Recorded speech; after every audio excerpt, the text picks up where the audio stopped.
Magandang araw po sa inyong lahat, lalong-lalo na po sa mga ginigiliw nating tagapakinig. Narito na naman po tayo sa paglalahad ng isang natatanging kwento ng buhay ng magkapatid. Sina Pedro at Juan ay makikilala ang isang matandang may-ari ng pwesto sa palengke na si Tatay Inok. Hanggang isang araw ay binulabog ng isang pangyayari ang tahimik na pamumuhay ng mga tao sa baryo. Marami ang nawawala at natatagpo ang patay sa kakahuyan na malapit sa kanilang pwesto. Kaya naman, dahil sa husay ng paggamit ng magkapatid ng sandata, ay pinagkalooban sila ng matanda ng kakaibang mga armas na magagamit nila laban sa mga aswang na kanibal. Ano kaya ang kakaibang misyon na dapat tuparin ng magkapatid? Magagawa kaya nilang ipagtanggol ang buong baryo laban sa lumalakas na puwersa ng kasamaan? Sama-sama po nating pakinggan ang buhay at pakikipagsapalaran ng magkapatid na matadero na kumatay sa tribo ng mga aswang. Pero bago po ang lahat, mga idol, huwag po nating kalimutang mag-subscribe at i-hit ang notification bell sa aking YouTube channel na The Voice Addict at Apong Isaak para sa mas marami pang makapigil hiningang kwentong aswang at katatakutan mula sa mundo ng kababalaghan. Umpisahan na po natin ang kwento. Juan, yan na ba talaga ang isusuot mo? Ang gusot-gusot ng damit mo. Para kang hindi naghanda eh. Ano naman kung gusot yung damit ko, kuya? Hindi naman fashion show ang pupuntahan natin Trabaho ang pupuntahan natin bilang matadero. Kaya hindi na natin kailangan pang pagandahin ang suot nating damit. Pambihira ka naman, kuya, oo. Pero paano kapag kakatiwalaan na magiging amo natin? Kung mukha kang tamad mag-ayos ng sarili mo, nakikita ka agad yan sa itsura na mag-a-apply. Sana man lang, yung maayos na damit ang isuot mo. Baka isipin nila na wala kang disiplina sa sarili mo eh. Sige na, palitan mo ng damit mo, Juan. Ako nga nasusura na akong tignan ng itsura mo eh. Paano pa kaya yung magiging amo natin? Sos, ikaw naman, kuya, masyado kang maarte. Kahit bagong plancha pa ang suot mo, alam mo, kuya, kung hindi ka marunong gumamit ng itak, wala rin yun. Ang batayan na ngayon ay hindi na tungkol sa pananamit, kundi kung gaano ka kagaling humawak ng itak. Saka kung gaano ka kabilis kumilos sa trabaho. Maganda nga ang suot mong damit. Mabagal naman na parang wala ka sa sarili mo. Wala rin sa isa yun. Saka, bakit ba palagi mo na lang akong pinakikialaman sa damit ko? Hindi naman kita pinakikialaman sa damit mo Ay nako, ewan ko sa'yo. Alam mo, Juan, hindi lang basta husay sa paghawak ng itak ang tinitignan ngayon, kundi kung paano ka magdala ng sarili mo kapag humaharap ka sa mga tao. Kailangan presentable ka kahit papano. Kung di mo kayang ayusin ang damit mo, paano pa kaya sa trabaho mo? Sige nga. Itinatama lang naman kita sa pananamit mo Tapos ikaw pa tong galit sa akin? Bahala ka na nga sa buhay mo.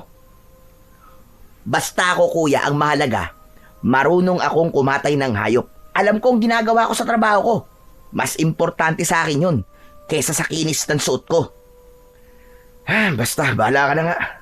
Pero tandaan mo, minsan, ang unang tingin ng tao sa atin ay base sa itsura. Sana lang, hindi ka mapahiya mamaya. Wala pa nga tayong nakikitang magandang pwesto na pag-a-applyan natin ng trabaho. Ang dami mo na kagad sinasabi tungkol sa akin. At sana lang talaga, hindi ka magtago sa kinis ng suot mo kung wala ka namang tapang sa pagkatay ng hayop. Kaya sigurado ko, hindi ako mapapahiya. Sige na. Hirap makipagtalo sa'yo. Pero maiba nga tayo ng usapan, Juan. Alam mo na ba kung bakit tayo sa baryo ng Kalumpit lumipat ng bahay? Hindi kasi natin makausap ng maayos si nanay dahil sa kalagayan niya. Sa tingin mo, meron kayang iniiwasan si nanay at pinagtataguan? Aba, malay ko. Ikaw ang panganay sa ating dalawa eh. Dapat alam mo yan, kuya. Juan, kaya nga ako nagtatanong sa'yo eh. Hindi porket ako ang panganay, ay alam ko nang nangyayari sa pamilya natin. Hindi ko lang talaga maintindihan eh, kung bakit nagdesisyon ng ganun si nanay. Pagkatapos na mamatay si tatay. Para bang nagbago na si nanay eh. Palagi siyang natatakot at merong isang taong palaging hinahanap. Baka naman hinahanap niya ay ang kanyang mga magulang. Hindi ba't kahit kailan eh, hindi pa naman natin nakikita sina lolo at lola? Pero alam mo kuya, kahit ako, nagtataka na rin eh. Bakit kaya dito pa sa baryong to tayo lumipat? Ang layo-layo na sa dati nating tirahan. Tapos, parang ang tahimik pa masyado. Parang napakaliblib. Sabi ni nanay, dito raw siya pinanganak eh. Gusto niyang bumalik sa lugar na kinalakihan niya. Bukod dun, wala na siyang ibang sinabi tungkol sa ibang dahilan. Pero kuya, bakit kaya ngayon lang niya sinabi sa atin ang tungkol sa lugar na to, no? Ang weird, no? Ang alam ko dati, wala siyang kamag-anak dito, di ba? Kaya, imposibleng mga magulang niya ang hinahanap niya. Di ba? Isipin mo, kuya. Tama ka, Juan. Yan din ang iniisip ko eh. Pero, nakwento niya sa akin kagabi.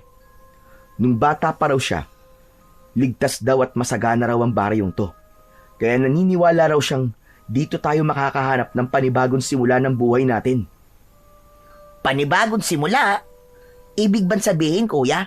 Gusto niyang kalimutan ang mga nangyari kay tatay? At ang paglipat lamang sa baryong to ang naisip niyang paraan para makalimutan niya ang nangyari kay tatay? Ganun ba yun? Siguro. Di ko rin alam. Pero, yun nga ang totoong dahilan ni nanay. Basta kuya, iba ang kutob ko sa bigla natin paglipat sa baryong to. Magtiwala na lamang tayo kay nanay. Malakas ang kutob kong may dahilan talaga kung bakit siya nagdesisyon ng ganito. Ang mahalaga, makahanap na kagad tayo ng trabaho para meron tayong pambili ng gamot ni nanay, di ba? Saka, maganda naman ang lugar na to ah. Tahimik at sariwa ang hangin. Malayo sa gulo at panatag ang loob ko sa lugar na to. Yun ang importante. Tahimik nga, pero parang kakaiba rin ang pakiramdam ko. Para bang may tinatago ang lugar na to. Baka naman naninibago ka lang, Juan. Basta tandaan natin, pinili ni nanay ang baryong to dahil naniniwala siyang mas ligtas tayo rito. Sana nga, kuya. Sana nga, ligtas tayo sa lugar na to. Pakiramdam ko tuloy, merong humahabol sa atin kaya nagkakaganon si nanay eh. Tignan mo nga kuya ang paligid natin oh. Hindi ka ba nagtataka? Huwag mo nalang pansinin ang paligid natin, Juan. Natural na tahimik ang lugar na to dahil nasa gitna tayo ng kagubatan ngayon. Sige na, bilisan mo na lang ang paglalakad. Kuya, saan ba tayo pupunta ngayon? Pambihira ka naman oo. Siyempre sa palengke. Kahit saan, basta merong trabaho na babagay sa ating dalawa. A-applyan nating lahat yun. Hindi pwedeng umuwi tayo nang walang nahahanap na trabaho. Hindi pwedeng umuwi tayo ng nganga. Nagmamadali sa paglalakad ang may 20 taong gulang na si Pedro, habang ang nasa huli naman ay ang 17 taong gulang niyang kapatid na si Juan. Malalaki ang hakbang ng kanilang mga paa habang tinatahak ang daan papunta sa palengke na tinutukoy ni Pedro. Yun ang baryo ng Kalumpit, tahimik at liblib na lugar na malapit sa pinakamalawak na kagubatan na bihirang puntahan ng mga tao. Habang tinatahak ng magkapatid ang daan, ay abala rin sila sa pagmamasid sa kanilang paligid. Tanging ang mga huni lamang ng ibon at kaluskos ng kanilang mga yabag sa tuyong dahon ang naririnig nila. Sa bawat hakbang, dama nila ang bigat ng kanilang dala, hindi lang ng kanilang mga sandata, kundi pati na rin ang kaba sa kanilang dibdib. Teka, isadali lang kuya. Sigurado ka bang ito ang tamang daan papunta sa palengke? Parang paulit-ulit na lang ang nakikita natin eh. Baka naman naliligaw na tayo. Huminto sa paglalakad si Pedro at tinignan ang kanyang paligid. Ang mga puno ay matataas at siksik. Tila nagsasara sa kanilang daraanan. Muli niyang tinignan si Juan na habol na rin ang sariling hininga. Oo, Juan. Sigurado ako sa dinaraanan natin. Ang sabi kasi ni Nanay, dadaanan talaga natin ang malawak na kagubatang to. Pero kuya, matagal nang wala sa baryong to si Nanay. 10 taong gulang daw siya nang umalis dito. Marami nang nagbago dito panigurado at mahirap magtiwala sa sinasabi ni Nanay. Kuya, alam mo, sa tingin ko talaga naliligaw na tayo eh. Ano ka ba naman, Juan? Lalo lamang nangihina ang loob ko sa'yo eh. May tiwala ako sa sinabi ni Nanay. Hindi naman tayo ipapahamak nun, di ba? Sige na, maglakad pa tayong gando sa dulo. At kung nag-aalala ka, sige ganito. Maglagay ka ng palatandaan sa lupang yan. Kapag bumalik na naman tayo sa lugar na to, aba, saka tayo mag-isip na naliligaw talaga tayo. Tsaka tayo mag-isip ng paraan kung paano tayo makakalabas sa gubat na to. Palagay ko kasi tama naman ang dinadaanan natin eh. Kasi sumusunod lang naman tayo sa makinis na daan na madalas daanan ng mga tao. Oo na. Sana nga. Tama itong dinadaanan natin, kuya. Hindi na nagsalita si Pedro. Patuloy silang naglakad. Tangan ang kanilang mga itak. Ang hangin ay lumamig at tila mas lalo pang dumilim sa kanilang paligid. May mga aninong kumikilos sa gilid ng kanilang paningin. Ngunit sa tuwing lilingon sila, wala naman silang nakikitang ibang tao sa lugar na yon. Mas humigpit ang kapit ni Juan sa hawak-hawak nitong itak. Hanggang si Pedro naman ay abala sa pagtingin sa paligid. Malakas ang tibok ng kanyang puso habang nag-aalala sa kakaibang presensyang nararamdaman niya. Maya-maya pa ay muling nagsalita si Juan. Halata ang panginginig sa boses nito. Kuya, pakiramdam ko. Hindi lang tayong naririto sa gubat na to. Sus, Juan! Umiral na naman yung pagiging matatakutin mo. Akala ko ba matapang ka? Hindi ba't yan ang sinasabi mo sa akin kanina? Ako ang matatakot. Oh, bakit ngayon? Nagkakaganyan ka? Ngumiti si Pedro. Pilit na nagtatapang-tapangan sa harap ng kapatid. Inaasar niya si Juan na namumutla na sa takot. Ngunit kahit siya ay nararamdaman niya ang kakaibang galaw sa kanilang paligid. Ngunit hindi niya yun maaaring ipahalata sa kanyang kapatid. Huwag kang matakot, Juan. Tandaan mo, hindi tayo ordinaryong tao lang na walang alam pagdating sa pakikipaglaban. Mahusay tayong gumamit ng sandata. Tapos dala pa natin. Mahihirapan silang lumapit sa atin. Ano man ang nasa harap natin, haharapin natin sila na magkasama. Ayos?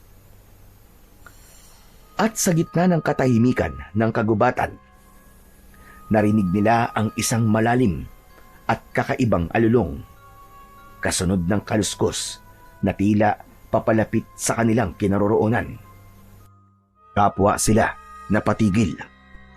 Nagkatitigan at sabay na kumapit ng maigpit sa kanilang mga sandata. Pero napangiti ang magkapatid nang lumabas mula sa halaman ang malaking baboy ramo. Sinundan nila ito dahil balak nilang huliin. Pero yun pala ang tamang daan para sa labasan ng gubat. At nakita nila ang palengke na marami ng tao ang namimili. Maingay ang paligid ng palengke at sumalubong sa kanilang pang-amoy ang malansang singaw ng hangin mula sa palengke. Oh, kuya, nandito na tayo. Ito na ang palengke nila, oh. Tama naman pala ang daan natin eh. Hindi tayo naliligaw. Sabi ko na sa'yo, Juan eh. Ikaw lang naman na nag-iisip ng kung ano-ano eh. Ay nako, Pagmasdan mo sila oh. Hindi sementado ang daan. Lupa at damo ang sahig ng dinaraanan ng mga taong nagdadala ng kanilang paninda. Ang bawat pwesto ay yari lamang sa kawayan at pawid. Matagal na nakatayo sina Pedro at Juan habang nakatingin sa mga taong abala sa mga ginagawa. Mula sa kanilang kinaroroonan ay naririnig nila ang ingay ng tawanan, halakhakan at sigawan ng mga taong nag-aalok ng kanilang mga panindang isda, gulay at prutas. Sariwa ang mga yon at halatang kapipitas lang.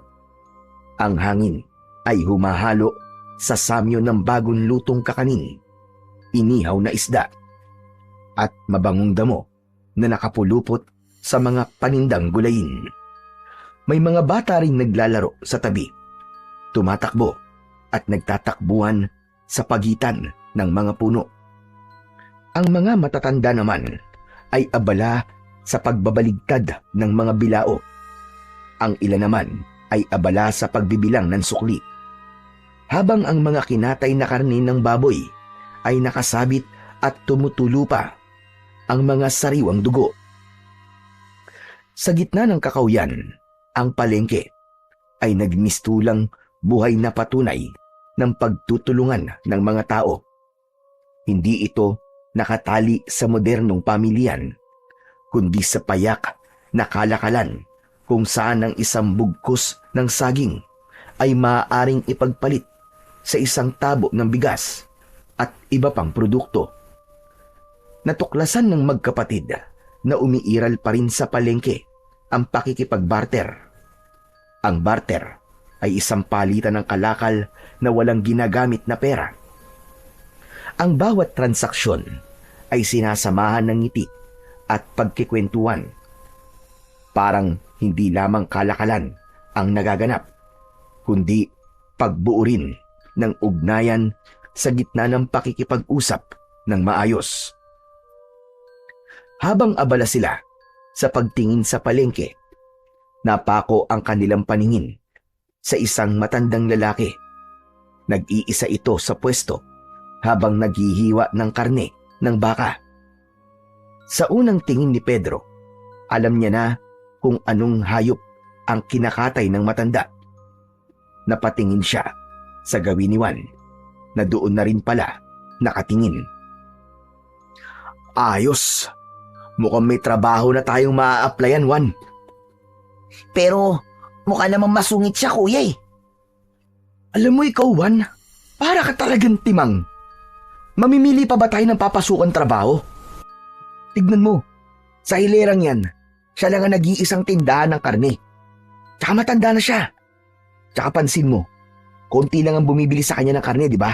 Dahil mahina na siya kumilos at naiinip yung mga tao sa kakaintay sa kanya. Kaya sa tingin ko, siya ang dapat nating applyan ng trabaho. Ano sa palagay mo? Kuya, hindi ako mapalagay eh. Parang masungit talaga yung matanda eh. Ikaw na lang kaya makipag-usap dyan. Kung ayaw mo, diwag. Ako na lang ang makikipag-usap talaga. Hindi na hinintay ni Pedro na sumagot pa ang kanyang kapatid na si Juan. Nilapitan niya na ang kinaroroonan ng matandang naghihiwa sa mga laman ng baka na binibili naman ng isang babaeng nakatayo sa harap nito. Habang abala ang matanda, ay pinagmasdan niya ito. Ang buhok ay puting-puti na, magaspang at medyo nakasabog. Tingin niya ay 70 taong gulang na ang matandang lalaki. Ang balat nito ay kulubot at maitim dahil sa init ng araw at hirap ng magtrabaho. Sa paligid ng pwesto nito ay merong mga karne na nakasabit. Maliit ang lamesa na gawa sa kahoy. Merong nakapatong na isang gulok na putbod. Dahan-dahang lumapit si Pedro at sinimulang makipag-usap dito. Magandang umaga po. Kailangan po ba niyo ng matadero? Mabagal na iniangat ng matanda ang paningin nito. Bakas ang lalim ng mga mata na tila walang maayos na tulog. Nakakunot ang noo nito at napatitig sa kanyang muka. Hindi agad ito nagsalita dahil tinapos muna nito ang ginagawa. Saka ibinigay sa babaeng naghihintay ang binibili nito. Maya-maya pa ay muli itong tumingin sa kanya. Seryoso at parang kinikilala siyang mabuti. Manong, ako po si Pedro. Kasama ko po ang kapatid kong bunso, si Juan. Andun po siya. Nahihiya pong lumapit eh. Balak po sana namin magtrabaho sa inyo bilang mga matadero. Kung kailangan niyo pa po ng katulong sa tindahan niyo. Bakit? Marunong ba kayo magkatay ng baka, baboy at kambing? Opo. Yun po ang trabaho namin bago po kami lumipat dito sa baryo niyo. Bagong lipat? Ang ibig niyo sabihin ay dayo lamang kayo sa lugar na to. Nako, hindi ako basta-bastang nagtitiwala sa mga dayo. Pasensya na. Sa iba na lamang kayong lumapit. Bakit naman po, Manong? Mukha po ba akong masamang tao? Paano kita mapagkakatiwalaan? Wala akong alam tungkol sa pagkatao niyo magkapatid. Isa pa, bago lang kayo sa paningin ko at mukhang hindi niyo kaya ang trabaho rito. Kung gusto niyo po, subukan po muna niyo kami ng kapatid ko. Hindi po kayo magsisisi sa pagtanggap sa amin. Sige na po, nakikiusap po kami. Kahit para lamang po sa gamot ni nanay, tanggapin niyo po kami bilang matadero. Talaga bang mapagkakatiwalaan kayo magkapatid, ha? Opo, kung gusto niyo po, kahit wala po muna kaming bayad sa unang araw ng trabaho namin para makita niyo po na nagsasabi po kami ng totoo. Hindi biro ang trabahong gusto niyong pasukan na magkapatid. Teka lang, palapitin mo nga ang kapatid mo dito nang pareho ko kayong makausap. Sinulyapan ni Pedro ang nakatayong si Juan. Itinaas niya ang kanyang kamay at sumenyas dito para lumapit. Nagdadalawang isip pa ang kanyang kapatid na humakbang papalapit sa kanilang kinaroroonan. Pero sa huli ay napilitan din ito. Nang makalapit sa kanila si Juan ay naiiritang pinagalitan niya ang kapatid. Juan, ang tagal mo naman lumapit. Pasensya ka na, kuya. Pumayag na ba siya? Hindi pa. Ang gusto niya, makausap tayong dalawa. Ang kapatid mo ba, Pedro, ay nasa hustong gulang na? Ang totoo niyan wala pa po 17 taong gulang pa lang po siya. Pero malapit na po siyang mag-18 taon. Ngayong buwan po. Hindi naman ako maigpit pagdating sa edad. Ang gusto ko, kaya ang trabaho at matinong kausap. Ayoko ng pasaway at tamad. Hindi ko na kayo susubukan. Tatanggapin ko na kayo sa trabaho. Pero, kaya niyo bang makakita ng hayop na papatayin nang hindi pinanghihinaan ng loob? Baka naman, hindi niyo kayang pumatay ng hayop. Nako, kayang-kaya po naming magkatay ng hayop. Sanay po kami sa ganung trabaho Huwag po kayo mag-alala. Hindi rin po kami tamad sa trabaho. Hindi po kayo magsisisi sa pagtanggap po sa amin. Hindi po namin iniiwan ng trabaho kahit gaano po kahirap. Mabuti naman kung ganon. O siya, sige na. Tatanggapin ko na kayo. Magtitiwala ako sa inyong dalawa. Pero bago yon, kilala niyo na ba ako? Hindi pa nga po Tawagin niyo na lamang akong Tatay Inok. Sige na, pwede na kayo magsimula ngayon. Yes! Marami pong salamat sa pagtanggap sa amin, Tatay Inok. Ako rin po. Nagpapasalamat din po ako sa inyo, Tatay Inok. Hindi po namin kayo bibiguin ni Kuya. Mabuti naman. O sige na, pumasok na kayo sa loob ng tindahan ko. May mga presyo naman na nakasulat sa papel. Kaya ayos lang ba? Naiwanan ko muna kayo magkapatid dito. Ayos lang po. Sige po, Tatay Inok. Hihintayin na lamang po namin kayo. Kung mauubos po agad ang paninda, hindi po muna kami uuwi. Sige. Bale magiging trabaho niyo magkapatid ay magsisimula ng 4:00 ng madaling araw. Dahil magkakatay pa kayo. Kung minsan naman, ay meron namang nagdadala sa akin ng mga panindang karne. Sila na ang nagkakatay. Sige po, kami na po ang bahala rito, Tatay Inok. Salamat po uli. Iniligpit na ni Tatay Inok ang mga gamit nito at lumabas sa tindahan. Naglakad ang matanda, papasok sa kakawyan, hanggang sa mawala ito sa kanilang paningin.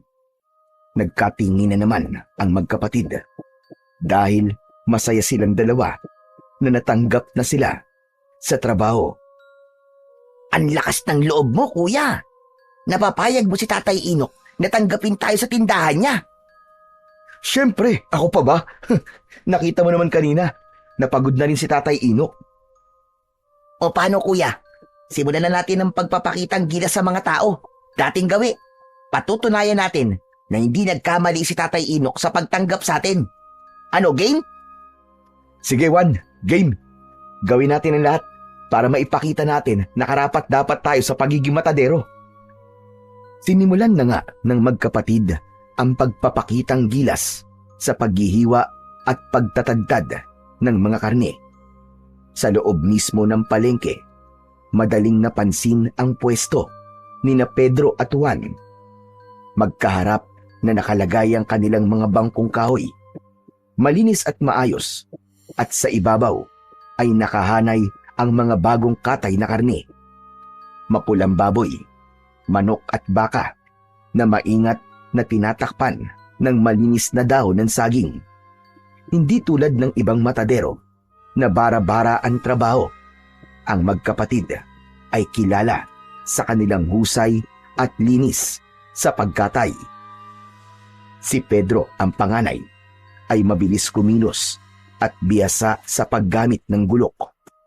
Maganda ang bawat hiwa ng karne gamit ang kanyang kamay. Pantay, maayos at walang sayang na laman. Habang hinihiwa niya ang karne, nakikita ng mga mamimili ang kinis ng pagkakahiwalay ng taba at laman. Bagay na lalo silang hinangaan. Samantalang si Juan naman, ang nakababatang kapatid, ay mahusay sa pakikipag-usap. Sa bawat paglapit ng mamimili, ngiti agad ang isinasalubong nito, kasabay ng magalang na pagbati at pagpapakita ng iba't ibang hiwang karne na bagay sa ulam na hinahanap ng mamimili para sa iluluto ng mga ito sa tanghalian at hapunan. Walang kaalam-alam ang magkapatid na mula sa malayo ay pinagmamasdan sila ng matanda. Nakangiti at bakas ang paghanga sa magkapatid. Bili na po kayo, mga suki. Presko po at bagong katay. Halina po kayo. Libre tingin. Bili na po kayo, mga suki. Lapit, lapit lang po. Masiglang bati at alok ni Juan sa mga tao. Meron ng isang bumili na kagad na inihanda ni Juan, habang maingat na inilalagay ang hiniwang tadyang sa dahon ng saging, saka ibinalot sa plastik.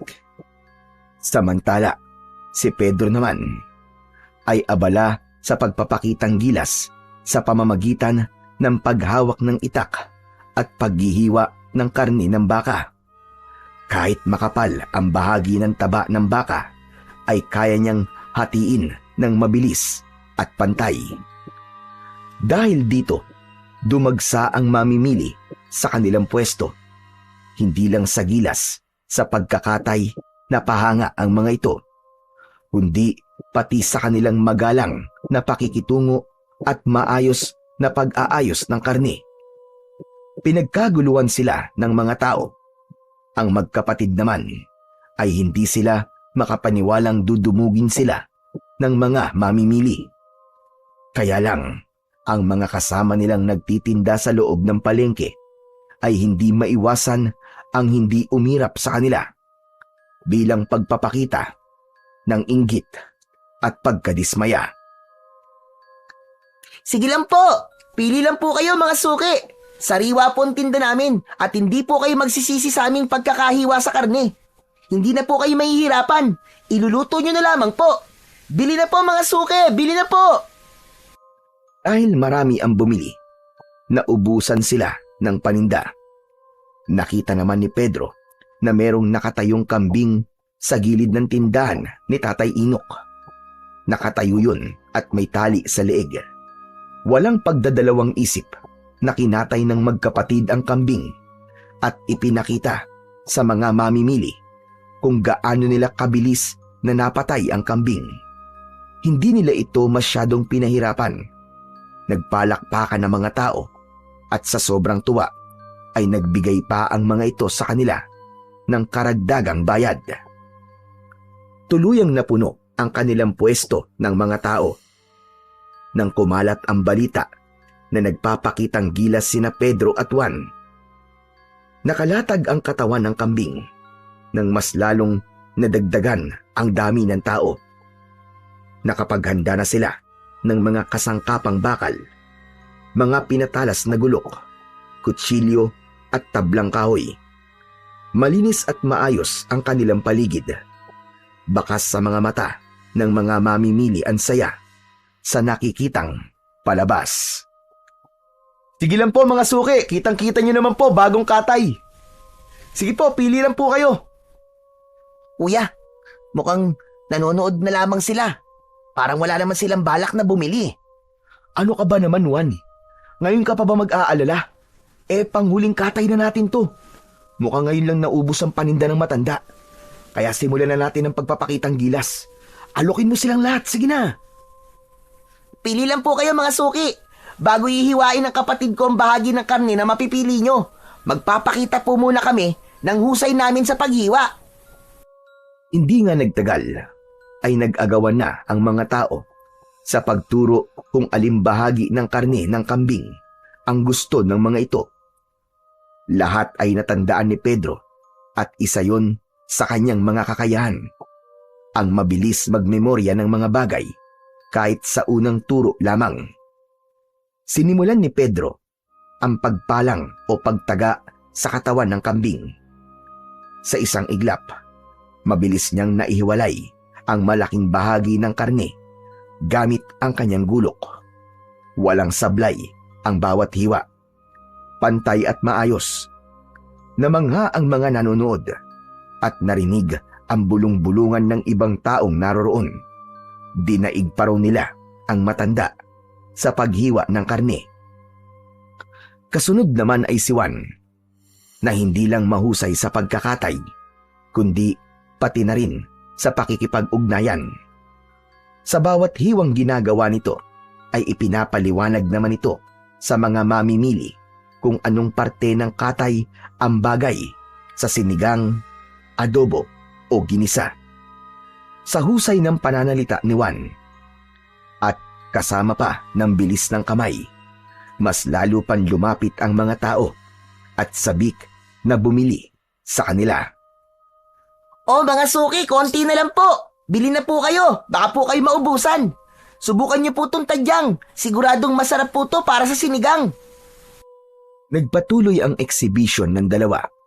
Si Pedro na nagpapakita ng tikas at bilis ng kamay sa pagkakatay at si Juan na nagpapamalas ng galing sa pag-aalok at pagbibenta. Sa huli, halos maubos ang kanilang paninda dahil sa dami ng mamimiling naiengganyo sa kanilang ginagawa. Ang iba ay nagbigay pa ng bigas kapalit ng ibang paninda nila. Yun ang kakaibang kakayahan ng magkapatid. Malakas at mahusay silang manghila ng mga suki. Dahil doon ay hindi nila namalayan na malapit na palang dumilim ang paligid. Nagsisihan ng magkapatid dahil nalibang sila sa kanilang ginagawa at nakalimutan na rin nilang kumain ng tanghalian.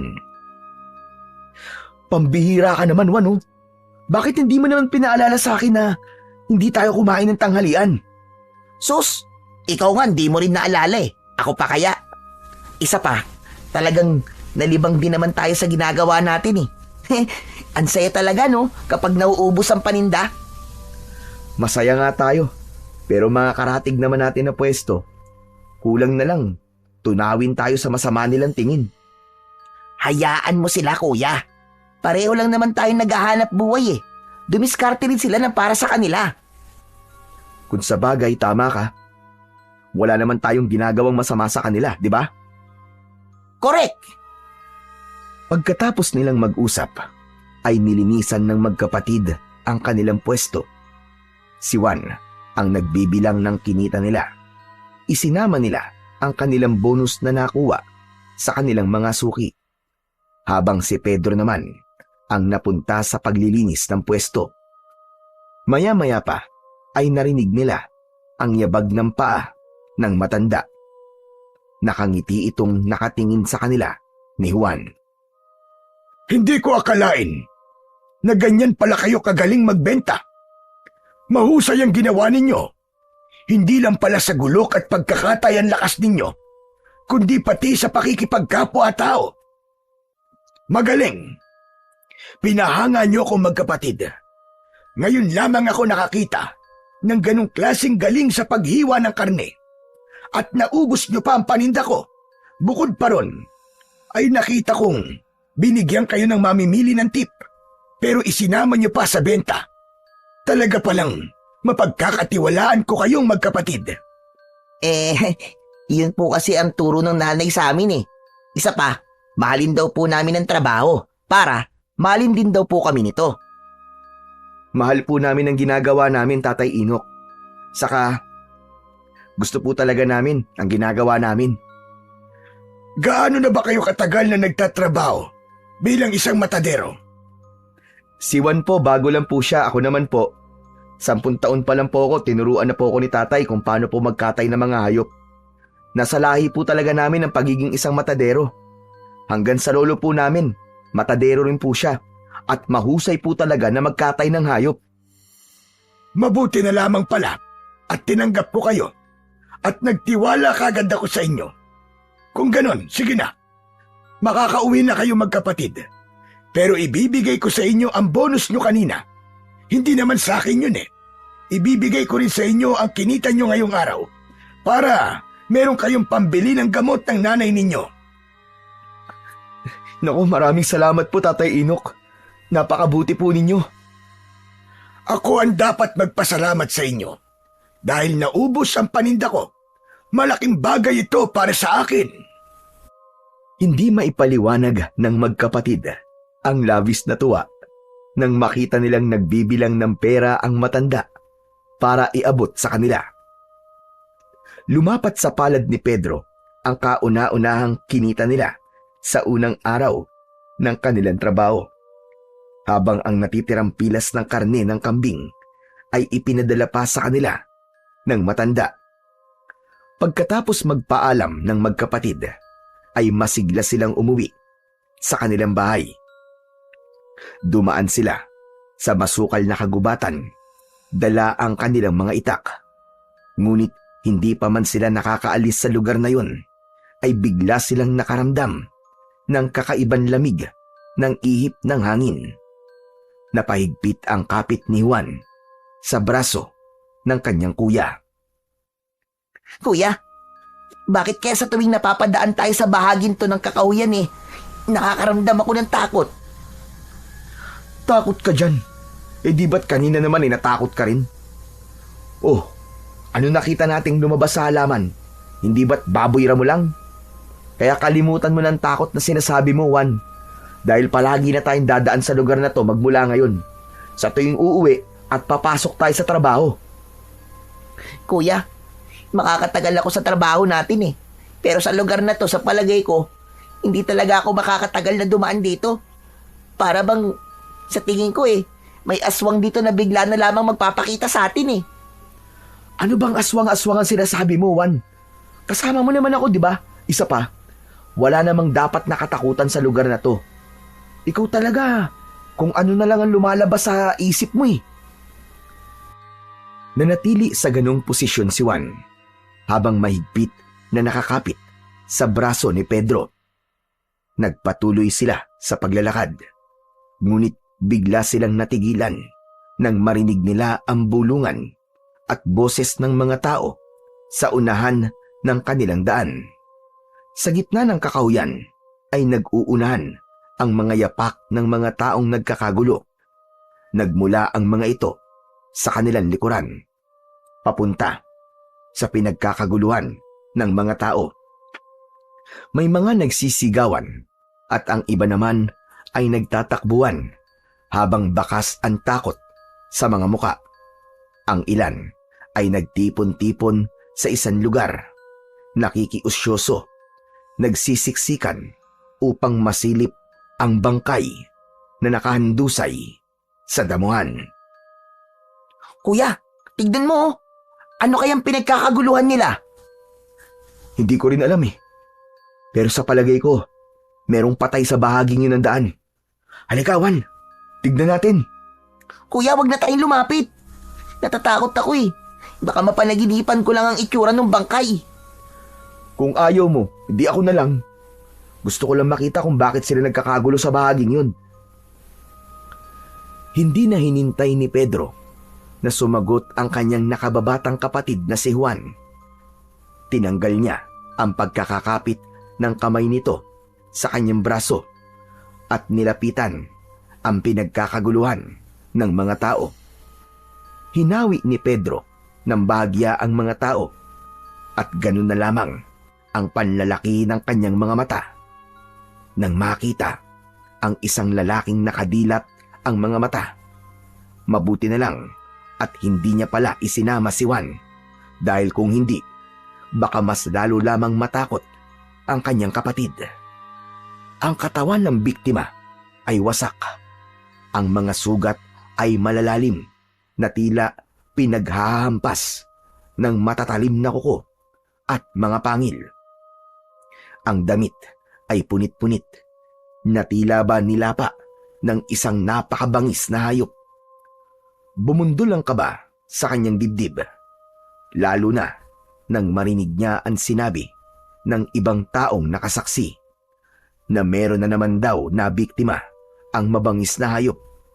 Isang asong gubat na palagi na lamang daw pumapatay ng mga tao na matsetsempuan sa gubat. Nag-alala bigla si Pedro na baka pati silang dalawa ni Juan ay matsempuan din ng mabangis na hayop. Naku po, Diyos ko! Anong klaseng hayop kaya ang may gawa nito? Napako ang paningin ni Pedro sa lalaking nagsalita. Habang nakatingin sa lalaking nakahiga sa lupa, may tali ito ng panyo sa ulo at maraming suot na kwintas. Sa tingin niya ay isang albularyo ang lalaki dahil sa mga dala nitong bote ng langis. Napatakip ng bibig ang lalaki na parabang nasusuka sa itsura ng kaawa-awang biktima. Idagdag pa ang nakakasulasok na amoy mula sa singaw ng katawan ng lalaki na parabang bagong lapa lamang ito ng hayop. Nilalangaw ang nakaluwa nitong bituka sa tiyan. May mga batang humihikbi, may matatandang nanginginig at may mga kalalakihang nagtatangkang lumapit para buhatin ang katawan ng biktima. Dapat siguro, pabakuran na lamang ang lugar na ito. Delikado na sa mga dumadaan. Meron po bang ibang daan dito kung sakali po na haharangan na po ang gubat na to? Abay, wala na. Dahil ang sinasabi ko naman ay kung pababakuran, magbibigay pa rin sila ng daan na hindi na kailangan pumunta pa rito sa gitna ng kagubatan. Aba teka, parang ngayon lamang kita nakita rito Taga saan ka ba, iho? Dyan lang po kami nakatira sa paanan po ng bundok. Kasama po ng nanay kong may sakit. Naroon naman po ang kapatid kong si Juan. Takot po kasi siyang lumapit dito eh. Ako naman po si Pedro. Kayo po, ano po ang pangalan niyo? Ako si Magkepweng. Isa akong albularyo. Diyan lang din ako nakatira sa paanan ng bundok. Marami ang pumupunta sa bahay ko para magpagamot. Kaya nag-aalala rin ako sa kaligtasan ng mga pasyente ko. Abay, delikado para sa kanila. Kung meron ganong klaseng hayop na gumagala sa gubat na to at lumalapat pumapatay sa mga tao. Habang nag-uusap, sina Mang Kepweng at Pedro ay palakas naman ng palakas ang bulungan ng mga tao. Kaya nang simulan ng buhatin ng mga tao ang bangkay ng lalaki, ay nagkahiwalay ang mga taong nakikiusyoso sa biktima. Ang ibang tao ay umuwi na at ang ilan naman ay sumunod pa sa nagbubuhat ng mga kalalakihan. Nabaling ang atensyon ni Pedro sa dugong nakadikit sa lupa. Para siyang nakakita ng kakaibang bagay na nagdulot sa kanya ng hindi maipaliwanag na kaba. Parang isang uri ng naputol na pangil ang nasa lupa. Nang dadamputin niya na ang bagay na yon, ay pinigilan siya ni Mang Kepweng. Sandali lang, iho. Hindi pa tapos ang investigasyon. Kaya wag mo munang hahawakan ng bahagi ng lupa na yon. Pag mabuti pa ay umuwi na kayo ng kapatid mo. Delikado kung mananatili pa kayo rito. Bigla nga po kaming nag-alala ni Juan eh. Paano na kaya sa pagpasok namin sa palengke? Saan kaya kami dadaan? 4:00 pa naman na madaling araw ang pasok namin. Teka, kanina ba kayo nagtatrabaho? Kay Tatay Inok po. Tila dumilim ang anyo ni Mang Kepweng nang mabanggit ni Pedro ang pangalan ng matanda. Ngunit ilang saglit lamang ang lumipas ay napalitan ng ngiti ang labi ng lalaki. Nagtataka siya, ngunit hindi lamang niya yon pinansin dahil lumapit na sa kanilang tabi ang nakababata niyang kapatid na si Juan. Kuya, tara na. Malapit na pating dumilim ang paligid. Baka mahirapan na tayong umuwi sa bahay. Teka, sandali lang. Huwag muna kayong umalis. Meron pa akong itatanong sa inyo. Pero Mang Kepweng, baka gabihin na po kasi kami sa daan. Ganun ba? O sige, pupuntahan ko na lang kayo sa bahay niyo. Gusto niyo bang gamutin ko ang nanay niyo? Libre lang. Wala kayong babayaran. Binalot ng tuwa ang puso ni Pedro nang marinig ang sinabi na yon ni Mang Kepweng. Pati si Juan ay natuwa rin. Bigla silang nabuhayan ng loob dahil meron ng titingin sa kanilang ina na may sakit. Sige, kapag may pagkakataon, ay ako ang gagamot sa inyong ina. Sige na, magkita na lang ulit tayo. Mag-iingat kayo sa pag-uwi. Sana nga po'y matulungan niyo po ang nanay namin, Mang Kepweng. Tango na lamang ang itinugon ni Mang Kepweng sa kanila at tumalikod na rin ito sa kanilang harapan. Mabigat ang bawat hakbang ng lalaki na hindi sila nilingon. Habol nila ito ng tanaw at nagtataka sa kabaitang ipinakita nito sa kanila. Kahit maganda ang pakikitungo ng lalaki sa kanila, pakiramdam ni Pedro ay mabigat ang nararamdaman niyang presensya sa pagkatao ng albularyo. Natahimik ang paligid habang unti-unting nilalamon ng anino ng kagubatan ang papalayong anyo ni Mang Kepweng. Ramdam ng magkapatid ang malamig na simoy ng hangin na dumadampi sa kanilang balat. Isang pakiramdam ng pagkailang at pagtataka ang bumalot sa kanilang dibdib. Parang may mas malalim na dahilan kung bakit nakilala nila si Mang Kepweng. Isang malalim na buntong hininga ang pinakawalan ni Pedro bago sila nagpasyang umalis sa lugar na yun.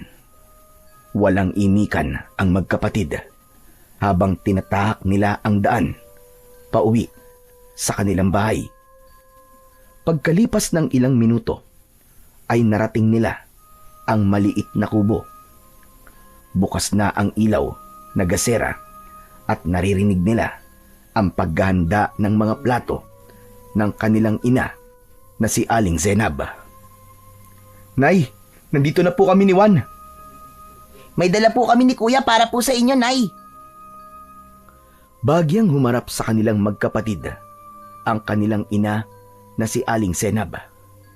Bumakas ang tuwa sa mga mata nito nang makita silang pumasok sa loob ng kusina. Nay, magandang balita po. Natanggap na po kami sa trabahong inaplayan po namin ni Juan. Ang kagandahan po ay magkasama kaming dalawa at mabait po ang amo namin.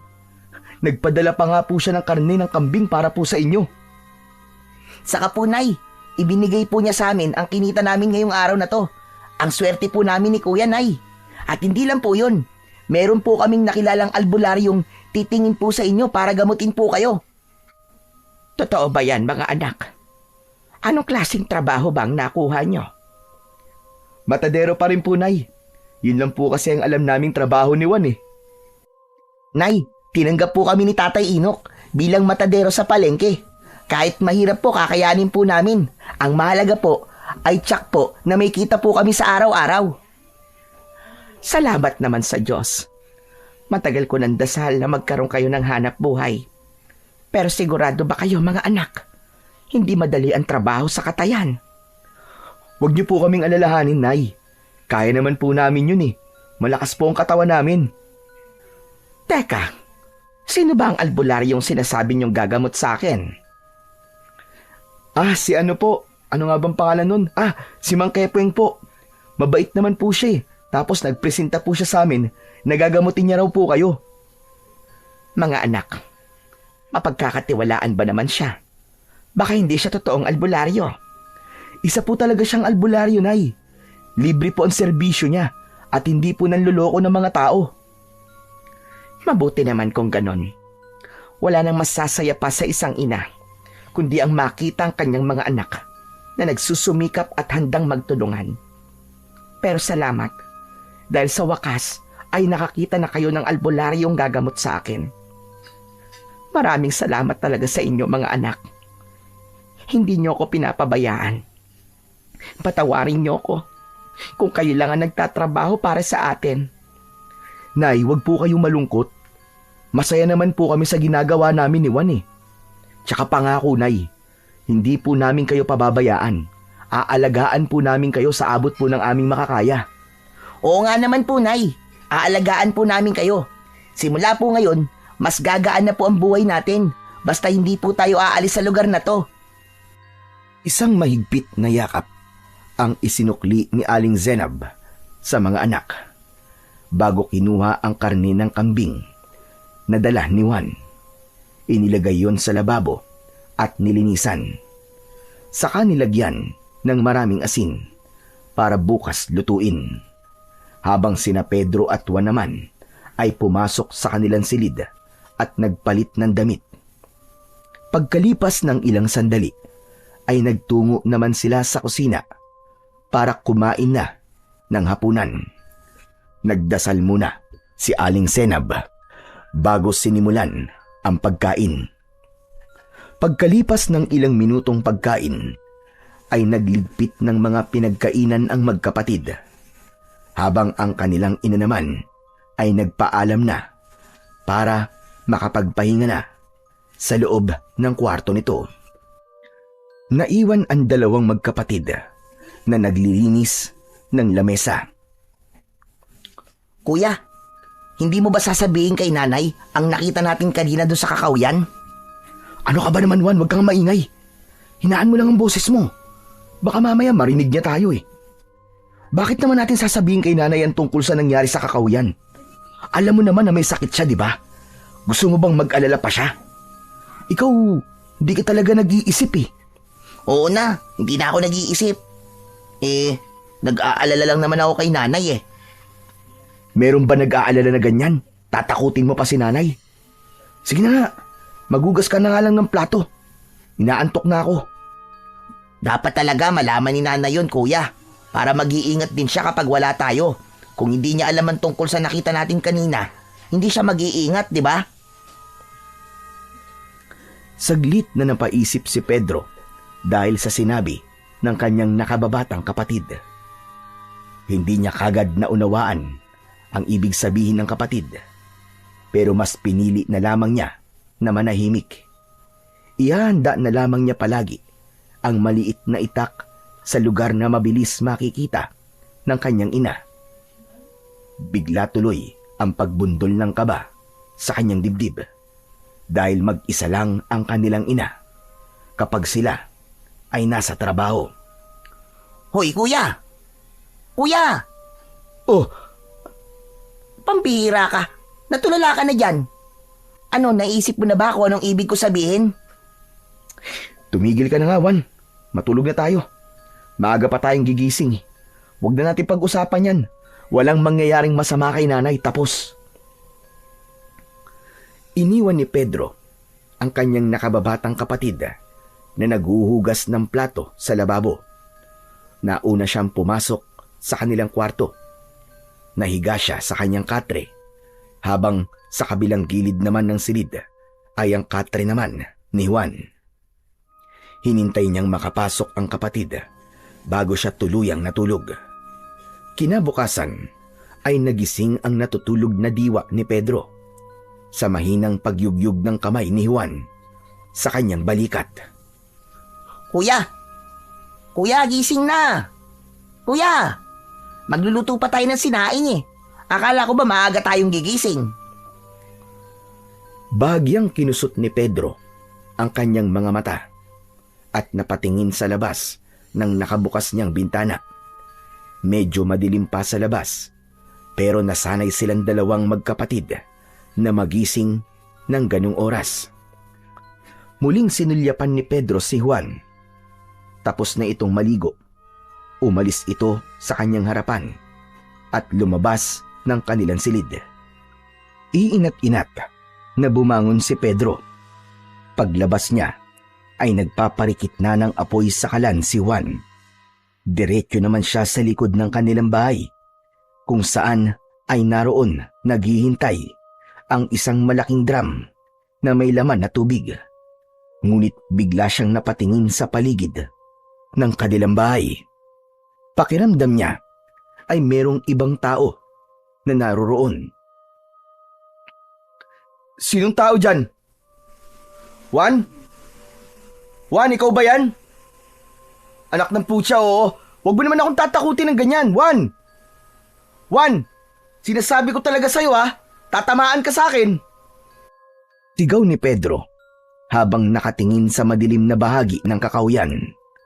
Maya-maya pa ay narinig niya ang malakas na yabag ng paa. Papalapit sa kanyang kinaroroonan. Lumabas sa kabilang pintuan ng kusina si Juan.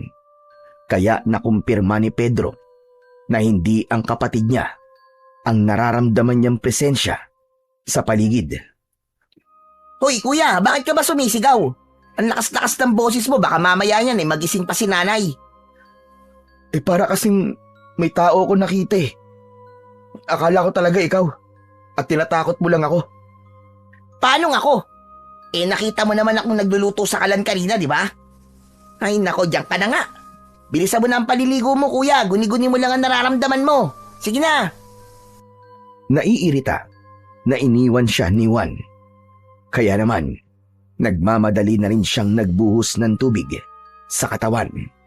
Pagkatapos ay nagpalit na rin ng damit. At habang naghihintay ng pagluluto ng sinaing, hinasa naman ni Pedro ang kanilang mga gagamitin na itak bago inihanda ang pagkain ng kanilang ina. Pagkatapos nilang maisara ng maayos ang bahay, ay nagsimula na ang magkapatid sa paglalakad papunta sa palengke. Dala ang kanilang lumang gasera dahil medyo madilim pa rin ang daan. Tahimik na naglalakad ang magkapatid na sina Pedro at Juan sa makitid na daan ng kakawyan. Ang kanilang mga yapak ay marahang dumadagundong sa tuyong mga dahon at sanga na nakakalat sa lupa. Habang lumalalim ang kanilang paglalakad, tila ba may kakaibang lamig na bumabalot sa paligid. Isang katahimikan na hindi karaniwang nararanasan sa gubat. Bigla, sa may di kalayuan, namataan nila ang mga anino ng mga taong nagkakagulo na sa unahan ng kanilang daan. Nakita rin nila si Tatay Inok na abala sa pagtingin sa isang nakahandusay na katawan ng isang lalaki. Agad na nagmamadaling lumapit ang magkapatid at tumambad na nga sa kanilang paningin ang isang bangkay. Halos kapareho yun ng itsura sa naunang biktima. Luray-luray ang damit. Wasak ang katawan. Puno ng kalmot at kagat ang balat. Ngunit sa pagkakataong yun, ay wala ng lamang loob ang lalaki. Walang mga mata at putol ang mga braso. Mas brutal ang kamatayan ng lalaki at mahirap ng paniwalaan na mabangis na hayop pa rin ang may gawa noon. Nakita ni Pedro na hinawakan ni Tatay Inok ang katawan ng biktima.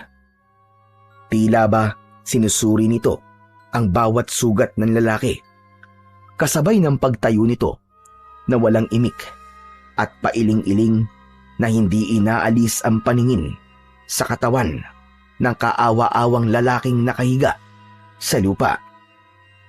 Kuya, isa na naman bang kaya natagpuan ng mga tanod?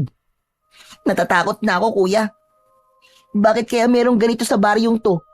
Akala ko ba sabi ni nanay ligtas tayo rito. Tumahimik ka na nga muna, Juan. Parang ang hirap naman paniwalaan na mabangis na hayop ang may gawa niyan. Hindi nakatiis si Tatay Inok at lumapit ito sa magkapatid. Bigla itong nagsalita at nagpakawala ng isang malalim na buntong hininga. Hindi isang mabangis na hayop ang may gawa sa karumal-dumal na sinapit ng lalaking yan, Pedro. Kundi isang mabangis na tao na merong lahi ng kanibal.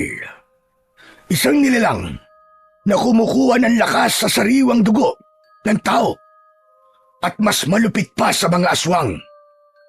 Ano po, Tatay Inok? Kanibal? Paano po nagkaroon ng kanibal sa baryong to, Tatay Inok? Dahil hinahanap nila ang pinakamahusay na manunugis ng kanibal na gusto nilang gantihan. Pero bakit po nila kailangang mandamay ng ibang tao? Ito ang paraan nila ng pagpaparamdam sa manunugis na matagal na nilang hinahanap. Natitiyak kong alam na ng mga kanibal ang pinagtataguan ng taong manunugis ng mga aswang. Kuya, wag na kaya tayo magtrabaho kay Tatay Inok. Baka mamaya niyan tayo ang matsyempuhan. Ganitong oras pa naman tayo umaalis ng bahay. At saka, nag-aalala ako para kay nanay. Hindi sila pumapatay ng babae, Juan. Ginagawa nilang palahian ng babae at binabasbasan ng dugo para umanib sa kanila. Kung mapapansin nyo, mga lalaki lang ang namamatay. Nang una, ay nawawala lang ang mga lalaki sa baryo. Pero ngayon, pumapatay na sila bilang pagpapakita ng hamon sa taong manunugis na balak nilang gantihan at patayin. Tatay Inok, sa palagay ko naman po ay alam na rin po ng manunugis na yun kung malapit na po ang aswang na kanibal sa kanyang lugar. Dapat po magpakita na po siya. Kasi marami na pong nadadamay. Teka, Tatay Inok, ano po bang klase ng kanibal ang sinasabi nyo? Isa silang buong tribo na kumakatay sa kanilang biktima. Grupo-grupo sila kung umatake sa manunugis ng mga aswang. Pero dahil mahusay ang manunugis, hindi nila ito mapatay-patay. Kaya ang pagpapakita nila ng paghihiganti sa manunugis ay sa pamamagitan ng pagpatay sa mga kababaryo nito. Kaya nga pagkatapos kong mabalitaan ang mga nangyari kahapon, ay bigla akong nag-alala sa inyo magkapatid. Kaya naman sinundo ko kayo at ito ang nadatnan ko. Bumundol ang kaba sa dibdib ni Pedro habang nakatingin sa lalaking nakahandusay sa lupa. Binuhat ito ng mga kalalakihan at sumabay na ang magkapatid kay Tatay Inok papunta sa palengke. Pagkalipas ng ilang minutong paglalakad, ay narating nila ang kinaroroonan ng palengke. Wala pang halos na tao, ngunit bakas ang lungkot sa paligid. Maya-maya pa, nagsimula na ang magkapatid na magkatay ng 2 baboy para sa kanilang ititinda. Habang si Tatay Inok naman ay tahimik at malungkot na nakaupo sa bangko. Habang wala pang bumibili sa kanilang tindahan, ay hindi maiwasan ni Pedro na hindi tanungin ang matanda tungkol sa pamilya nito. Tatay Inok, mawalang galang na po. Nasan po ba ang pamilya nyo? Wala po kasi kaming nakikitang kasama nyo sa tindahan eh. Isang malalim na buntong hininga ang pinakawala ni Tatay Inok bago ito tumingin sa kanilang gawi. Malungkot ang mga mata nitong nagsalita.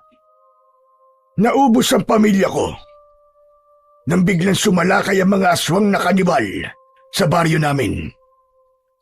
Namatay ang aking asawa, 3 anak, at ang bunso kong anak na inanod ng rumaragas ang tubig dahil sa pagtakas namin. Sa isang iglap, nawala ang aking pamilya. Hindi ko matanggap ang pagkawala nila. Para ako mababaliw sa labis na sakit. Kaya mas pinili kong lumayo at bumalik sa baryong ito, kung saan dito ipinanganak ang bunso ko. Hanggang ngayon, umaasa pa rin ako na sana buhay pa rin ang bunso ko. Ikinalulungkot ko po, Tatay Inok. Napakalungkot po pala na naging buhay nyo. Pasensya na po. Hindi ko na po sana naitanong. Kami naman po, Tatay Inok, ulila na rin po kami sa ama. Namatay po siya sa pangangaso at sinabing nilapa raw po ng isang mabangis na hayop sa gubat. Pero Tatay Inok, hindi po ako naniniwalang mabangis na hayop po ang pumatay sa kanya. Wala po kasing iniwan ng itsura ng pagkamatay ni tatay sa itsura po ng bangkay kanina. Kaya sigurado po ako na biktima rin po si tatay na sinasabi niyong aswang na kanibal. Kaya nga po, lumipat kami rito ni nanay. Ligtas daw po kami rito. Walang ligtas sa lugar na ito, Pedro. Kahit saan ka magpunta, palaging merong nag-iintay na panganib. Parang ako, ilang beses akong nagtago at nagpakalayo-layo. Pero nahahanap pa rin nila ako. Ano pong ibig niyong sabihin, Tatay Inok? Naramdaman ni Pedro ang paglapit sa kanila ni Juan na nagtataka na rin sa seryoso nilang pinag-uusapan. Saglit na tumigil si Tatay Inok sa pagsasalita at napatingin sa kanilang dalawang magkapatid. Ang totoo, ang manunugis na hinahanap ng mga aswang na kanibal at gustong paghigantihan ay walang iba kundi ako. Ako ang manunugis ng aswang na kumalaban sa kanila noon. Pero matanda na ako ngayon at wala nang kakayahang lumaban pa sa kanilang puwersa. Pero, Tatay Inok, bakit niyo po sinasabi sa amin to? Nang makita ko kayo, kung gaano kayo kahusay humawak ng itak, parang nakikita ko ang sarili ko sa inyo noon. Tulungan niyo ako. Naharapin ang mga aswang na kanibal. Gusto kong pigilan niyo sila sa pag-aasik nila ng lagim bago pa nila maubos ang mga tao sa baryong ito. Bakit po kami, Tatay Inok? Hindi ko alam kung bakit sa inyo ako nagtitiwala. Matagal kong itinago ang sikretong ito sa mga tao. Pero lubhang magaan ang loob ko sa inyong magkapatid. At alam ko na malaki ang maitutulong nyo sa akin. Kayo ang nakikita kong tatapat at lalaban sa mga aswang na kanibal. Pero, Tatay Inok, hindi po sapat ang kakayahan naming magkapatid para labanan sila. Tama. Hindi pa nga sapat ang kakayahan nyo. At hindi sapat ang husay lang sa paggamit ng sandata. Ang dapat sa inyo ay tapang at tatag ng kalooban sa pakikipaglaban. Kailangan ko muna kayong sanayin sa paghawak ng sandata. Ibibigay ko sa inyo ang pinakamalakas na sandatang ginamit ko sa pakikipaglaban ko noon sa mga aswang. Tumayo ang matanda at pumasok sa maliit nitong silid. Pagbalik nito ay meron na itong dala na 2 kaluban na gawa sa goma. Ibinigay sa kanila ang mga yon. Tig-isa sila ng kagamitan. Pinagmasdan ng magkapatid ang sandatang nasa kamay nila. Pedro, para sa iyo itong jungle bolo. Ibinibigay ko yan sa iyo, batay sa nakikita kong kakayahan mo. Ang jungle bolo ay isang uri ng malaking gulok na gamit sa kagubatan. Malapad at mabigat ang talim. Bagyang nakakurba pababa ang dulo, kaya't mahusay itong pamputol ng makakapal na sanga at kawayan. Ang haba ng talim ay karaniwang umaabot mula 14 hanggang 18 pulgada. Makintab ang bakal na wari dumaan sa maingat na pagpapanday. Ang hawakan nito ay gawa sa matibay na kahoy o minsan ay sungay ng kalabaw. Makinis ngunit matatag sa pagkakadikit. Madalas ay may ukit ito o simpleng palamuti sa hawakan na nagpapakita ng husay ng panday na gumawa dito. Ang kabuuan ng jungle bolo ay may bigat na sapat para magamit hindi lang sa gawain sa kagubatan, kundi maging sa pagtatanggol kung kinakailangan. Sa unang tingin, matapang at mabagsik ang anyo ng sandata. Parang isang kasangkapang likas na ginawa para ipaglaban sa mababagsik na nilalang. Sunod naman na hinarap ni Tatay Inok ay ang natitigilan pa rin na si Juan dahil kakaiba ang sandatang ibinigay ng matanda rito. Sa'yo naman, Juan. Bagay sa'yo ang sandatang Chris. Minana ko pa yan sa kaibigan kong Muslim. Ang Chris ay isang sinaunang sandatang katutubo na may kakaibang anyo at kagandahan. Ang talim ay mahaba at makitid. Ngunit ang pinakakilala rito ay ang alon-alon o alon na hugis ng ilang bahagi ng talim na parabang dumadaloy na tubig. Napakatalas nito at parehong nakapangingilabot at nakakatakot ang dating. Ang bakal ay makintab. Ang hawakan nito ay yari sa matibay na kahoy o sungay ng hayop. At madalas ay may ukit ng maselang disenyo na nagpapakita ng kultura at paniniwala ng mga gumagawa nito. Ang itsura ng sandata ay bahagyang nakakurba o pinalapad na nagsisilbing dagdag proteksyon sa kamay ng gumagamit. Karaniwang nakalagay ito sa isang malapad na baluti o kaluban na yari sa kahoy at minsan ay pinapalamutian ng makukulay na tela at metal. Hindi lamang ito itinuturing na sandata sa labanan, kundi sandata rin para ipagtanggol ang sarili laban sa mga nilalang na magtatangka sa buhay ng may hawak nito. Wow! Ang astig naman po ng sandatang Chris, Tatay Inok. Para na po akong tunay na manunugis ng mga aswang. Parang isang mandirigma. Hindi biro ang makakalaban nyo. Buhay nyo ang nakataya rito. Kaya kailangan maging biyasa kayo sa paggamit ng inyong mga sandata. Pero Tatay Inok, mas kailangan po namin magtrabaho para sa nanay namin na may sakit. Huwag kayong mag-alala. May sahod pa rin kayo sa akin. Basta tutulungan nyo akong labanan ng mga aswang na kanibal. Kailangan nyo ng mas matinding pagsasanay bago natin hahanapin ang kuta nila.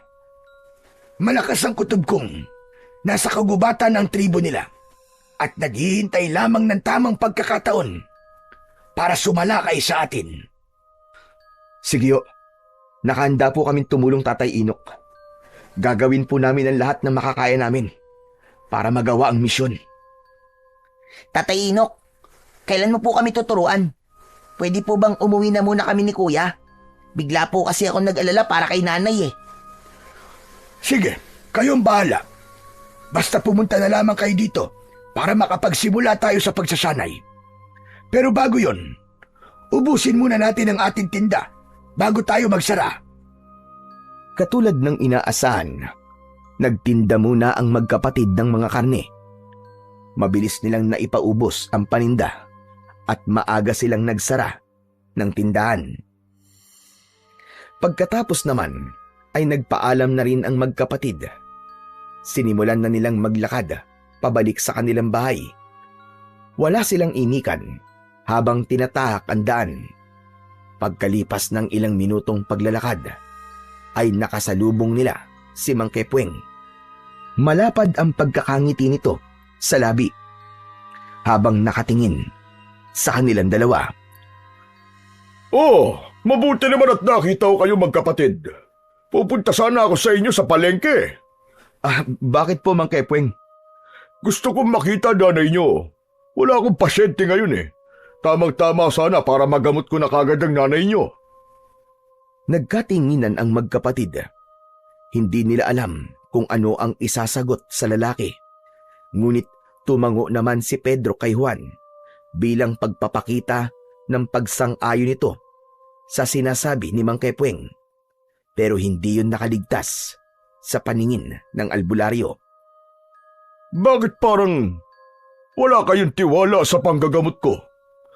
Hindi naman po sa ganun, Mang Kepweng. Kaya lang po wala po kasi kaming pambayad sa inyo eh. Ano ba naman kayo? Sinabi ko na nga na libre ang aking serbisyo. Magaan kasi ang loob ko sa inyo dalawa na magkapatid. Kaya ano pang hinihintay nyo? Tara na! Huwag na kayong mahiya. Pampihira naman kayong dalawa. Kuya, libre naman pala eh. Sige po, Mang Kepweng. Sumama na po kayo sa amin ni Kuya. Pauwi na po kami. Maaga po kasi kami nagsara ngayon eh. Aba, maganda yun ah. O sige, kung gano'n ay sasama na ako sa inyo. Habang naglalakad, ay nag-usap ang tatlo tungkol kay Tatay Inok.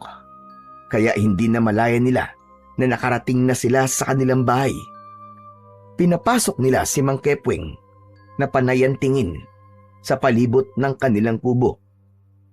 Pagpasok nila hanggang kusina, ay nakita nilang abala sa pagluluto ng karne ng kambing si Aling Senab. Nakatalikod ito sa kanila, kaya't hindi nito namamalayan na nakapasok na pala ang magkapatid. Nay, nandito na po kami. Maaga po kami nagsara ngayon. Nay, meron po kami kasamang albularyong titingin po sa sakit nyo. Aba, akala ko ba Pagharap ni Aling Senab, nabitiwan ito ang hawak na sandok at natigilan sa kanyang kinatatayuan. Hindi nito inaalis ang tingin sa nakatayong si Mang Kepweng. Nagtataka naman ang magkapatid sa kakaibang ikinilos na yon ng kanilang ina, habang si Mang Kepweng naman ay nakangiting nakatingin kay Aling Senab. Nay, Mang Kepweng, magkakilala po ba kayong dalawa? Si Aling Senab ang unang nakabawi sa pagkabigla. Ngunit kapansin-pansin ang pagbabago sa kilos nito. Nanghihinang napaupo ito at hindi tumitingin kay Mang Kepweng. Bumundol ang kaba sa dibdib ni Pedro dahil ramdam niya ang tensyon sa loob ng kusina. Kaya naman, hindi niya iniwan ang kanyang ina. Halata ang panginginig sa katawan nito, habang si Juan naman ay pinaupo sa mahabang bangko si Mang Kepweng, paharap sa lamesa. Pasensya na kayo. Baka masama lang ang pakiramdam ng nanay nyo. Oo, masama nga ang pakiramdam ko mga anak. Sige na, lumabas na muna kayo. At ako na lang ang makikipag-usap kay Mang Kepweng. Magkasamang lumabas ng kusina ang magkapatid. Ngunit nanatili silang nakaupo sa upuan nila sa sala habang pinakikiramdaman ang nangyayari sa paligid. Maging sa kung ano ang pinag-uusapan ng mga ito sa loob ng kusina. Hindi tuloy maiwasan ng magkapatid na hindi magtaka at hindi mag-alala sa mga nangyayari. Kuya, teka lang. Sa palagay mo, tama bang iniwan natin si nanay na mag-isa habang kausap si Mang Kepweng? Ewan ko, Juan. Hindi ako mapalagay. Alam mo, para talagang may mali eh. Halata na natakot si nanay kay Mang Kepweng. Ayaw niya lang ipakita sa atin. Magsasalita pa sana si Pedro nang lumabas si Mang Kepweng sa kusina. Kasunod, ang nakangiti nilang ina. Nagkatinginan silang dalawang magkapatid sa pagbabago ng emosyon ni Aling Senab. Huwag na kayo mag-alala sa nanay niyo. Marami na akong ginamot na katulad ng sakit ng nanay niyo. Lahat naman ay gumaling. Dati ko siyang kaibigan, kaya gano'n na lamang ang kanyang gulat nang magkita kami. O siya, sige, paano? Aalis na rin ako. Basta't iinimin niya ang gamot na iniwan ko para sa kanya. Napatayo sa kinauupuan ang magkapatid dahil sa masayang balita na narinig nila mula kay Mang Kepweng.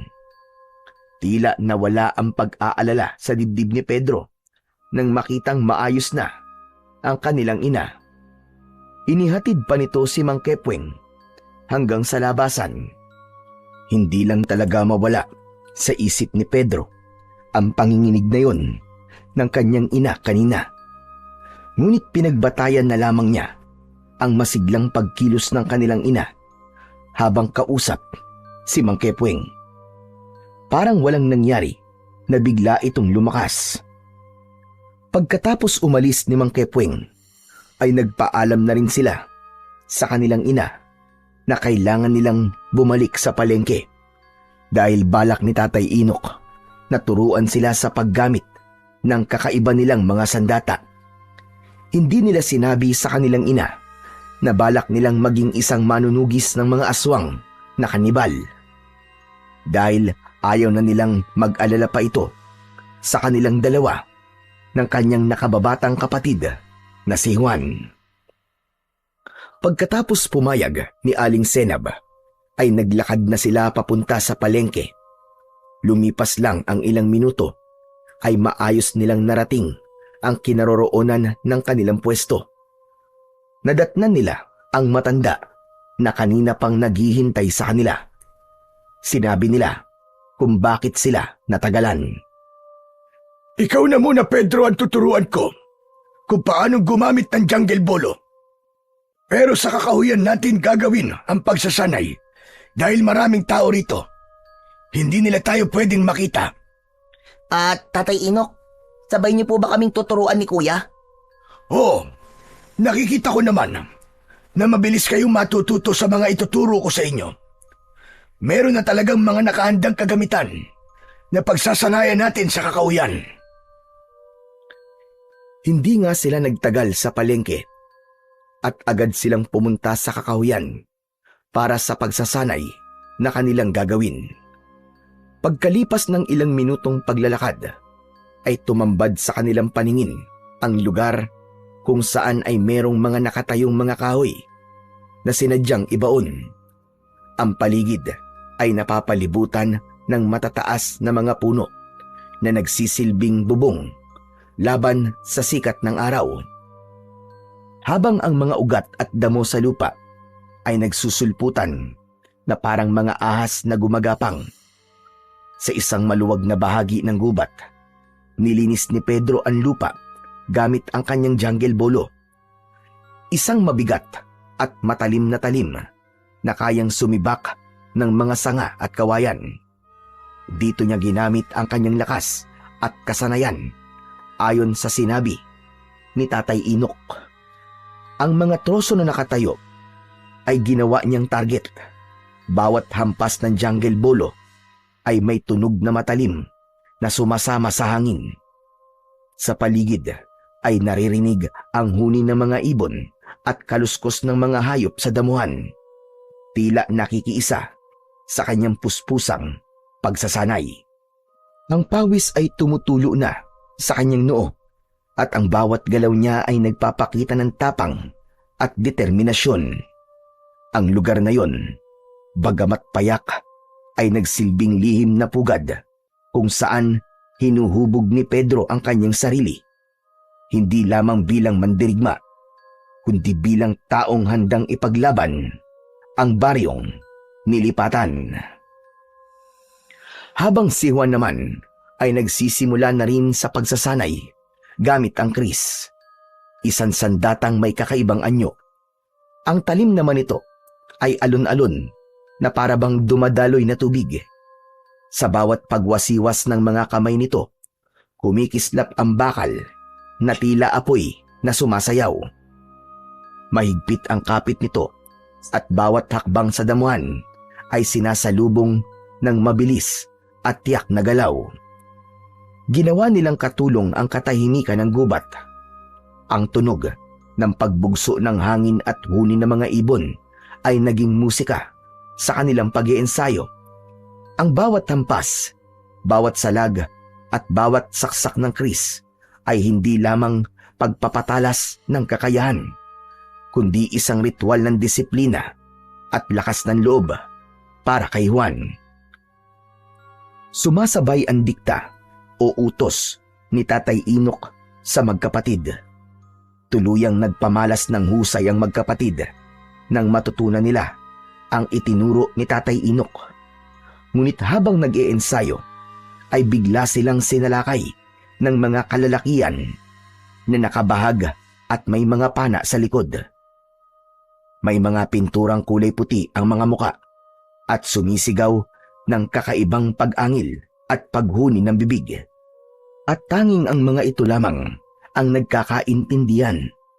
Pinalibutan sila ng kakaibang mga nilalang. Na kayo. Sila ang mga kanibal sa umaga at aswang sa gabi. Magagamit na ninyo ngayon ang mga natutunan ninyo. Maging si Tatay Inok ay humanda na rin sa pakikipaglaban sa mga bagong dating na nilalang. Halos 10 ang bilang ng mga taong may kakaibang mga itsura. Lahat ay nakangisi na kulay pula ang mga mata. Ang mga ngipin ng mga ito ay matutulis na parang pangil ng mababangis na mga hayop. Nakatayo sa gitna ng maluwag na kakahuyan ng 3 habang pinakikiramdaman ang galaw ng mga kanibal sa kanilang paligid. Tangan-tangan ang kanilang mga sandata laban sa mga pana ng kalaban. Mabilis ang tibok ng puso ni Pedro ng mga sandaling yon. Dahil yon ang unang beses na laban na gaganapan nilang dalawa ni Juan. Sa kaliwang tabi ay si Juan. Mahigpit ang hawak nito sa kris, handa sa bawat pag-atake ng mga kalaban. Mag-iingat kayo magkapatid. Talasan niyo ang inyong pakiramdam. Kayo rin po, Tatay Inok. Sa tingin ko po, kanina pa po nila tayo pinapanood sa pagsasanay. Kuya, wag na muna kayo magsalita. Para kasing nagbabalik na silang umatake. Tignan nyo. Hindi nga nagkamali si Juan sa sinabi nito. Unang sumugod ang 3 kanibal. Mabilis na parang mga hayop na gutom na gutom. Isang malakas na hampas ng jungle bolo ni Pedro ang dumurog sa isang balikat ng kanibal, habang ang isa naman ay tumilapon sa damuhan nang salubungin ng kris ni Juan ang iba pang kanibal. Lumipad ang mga palaso mula sa kanilang mga kalaban.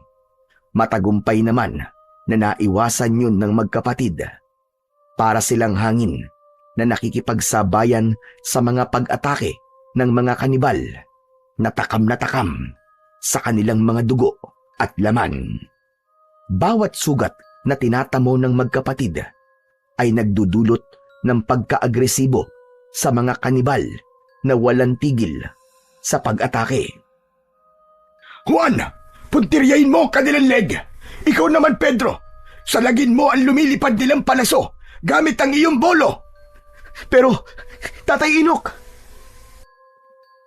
kahit malapitan ang pag-atake ng mga kanibal, ay hindi nakaubra ang mga yun sa bilis ni Pedro. Para bang naging malakidlat na sa pagkilos ang binata. Yun ang kapangyarihang hatid ng sandata sa magkapatid. Kaya naman, marami ang bumabagsak na kalaban sa lupa at si Juan ang tagagilit ng leeg ng mga nakahandusay na kanibal. Habang ang natitirang mga kalaban ay patuloy sa pag-angil na parabang hindi natatakot sa sandata ng magkapatid. Si Juan naman ay kumilos na parang sumasayaw sa indayog ng hangin. Inikot nito ang katawan at sa isang mabilis na saksak ng Kris ang tumapos sa ikatlong kalaban. Maya-maya pa, dumating ang iba pang mga kanibal. Mas lalong naging mabilis ang kilos ng magkapatid, habang si Tatay Inok naman ay humihingal na nakikipaglaban sa mga kanibal. Mas dumarami at lumalakas ang sigaw, ang mga hampas ng kalmot at paglipad ng mga palaso sa kanilang kinatatayuan. Tinamaan ng palaso sa balikat si Pedro. Padaplis yun, kaya hindi masyadong dumugo. Ngunit bigla siyang natigilan nang makitang unti-unting naghihilom ang sugat niya sa katawan, at nakita rin yun ni Juan dahil maging ang sugat nito ay nawawala rin. Huwag na kayong magtaka, sapagkat ang hawak ninyong mga sandata ay merong taglay na kapangyarihan na kayang magpagaling ng sugat sa sino man na may hawak nito. Kaya huwag na kayong mag-alala. Tapusin na natin ang laban dahil nagsisimula na silang sumalakay. Sige, sugod! Ang 5 bagong dating na kanibal ay sabay-sabay na umatake sa kanila.